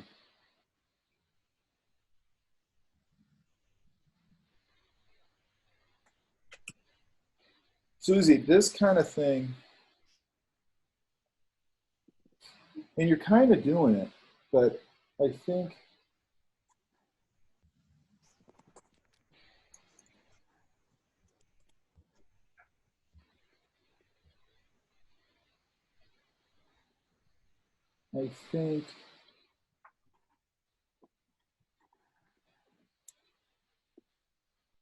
make sure that all these basic shapes, and I'm just going to half-ass this, all these things before you go anywhere with them are all relating to each other correctly, right? Does that make sense? Yeah. So, go ahead. Well, where I started to draw those darker lines is because, I could see that the calf's legs weren't long enough, so I started extending things because it wasn't proportional. No, that's how it works. I mean, we're not machines or plotters where we go, and we make a perfect drawing. It's just not how it works. You put stuff down and then you sort of, but if I can get like, okay, so one thing I look at is like this, here's his main torso here, right? Yeah. His hat. And his sleeve. Okay, so then I look at, if I was looking at this from life, then I'd go, where does that, and he kind of did, where does that calf's head land inside of his torso? Where? Just from a, boom, here's my puzzle piece, where does my next puzzle piece fit, right? Then this whole thing, okay, so then this whole thing goes this way. So, I'm thinking about that. And then where does this one fit? And if I can just get like these basic shapes in here,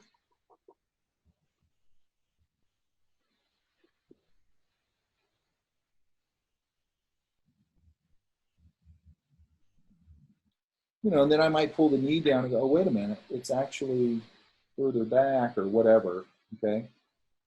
Mm-hmm. If I can just get this figured out, basically that, okay? Yeah. I can start to refine and move and change, and just like you said, maybe the legs aren't long enough. Where do these legs land in relation to this thing? Now, also remember that there's going to be a little play there because you're looking at a photo, so you can really get uptight and stiff and overthink it very easily. Okay? Yeah. And if the foot is a little bit off over here, but it looks okay and it's not wildly off, and you're going, that looks pretty good, and you flip it, you go, okay, that looks fine. You know what I mean?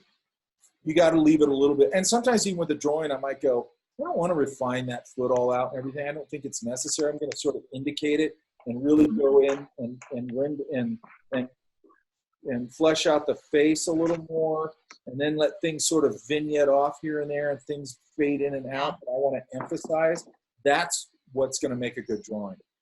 Okay, this isn't those classes where you do like a grid and pencil rendering and all that. It's not what we're doing, right? Right. You're going to find out that like when you do go to a more finished drawing or whatever, like those Menzel drawings or whatever, if you just start off that loose, they're going to be so much more natural at the end. Does that make sense? Yes. Thank you. And then you're just going to build into it. And these things, a lot of these, I love all those lines, those construction lines in there. But as you build the drawing up, a lot of them kind of fall off. But they sort of add this volume to the drawing and vitality and everything to the drawing, because we don't want to do these dead line drawings, Somebody in another class of mine, this digital drawing, and he did his character drawings or whatever with a dead pin in Photoshop. He just got one of those pins that's like, has no thin, thick quality, and I'm just like, I can't even draw with those kind of pins. I can't stand that. You know what I mean? I have my favorite one that I'm using right now. But, you know, he always uses, or he uses that pen. It just kills the drawings, you know? It's like there's no sense of line quality. And it drives me crazy because I'm so into, you know, I'm always talking about line drawing. I'm like, so you're not listening at all? Like, why would you use that kind of a pen? You know, it doesn't make any sense. Now, some people make a style out of that or whatever, and that's fine. That's, you know, it's a different thing. Okay.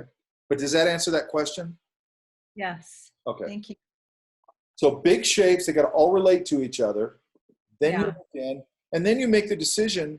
There was a drawing I have from the zoo from 20 years ago or something, but the rhinos are in an area that's too small for them, which drives me crazy. And like, I love going to the zoo drawing. Also, man, I hate zoos. But so what he does, this rhino was circling his enclosure, right?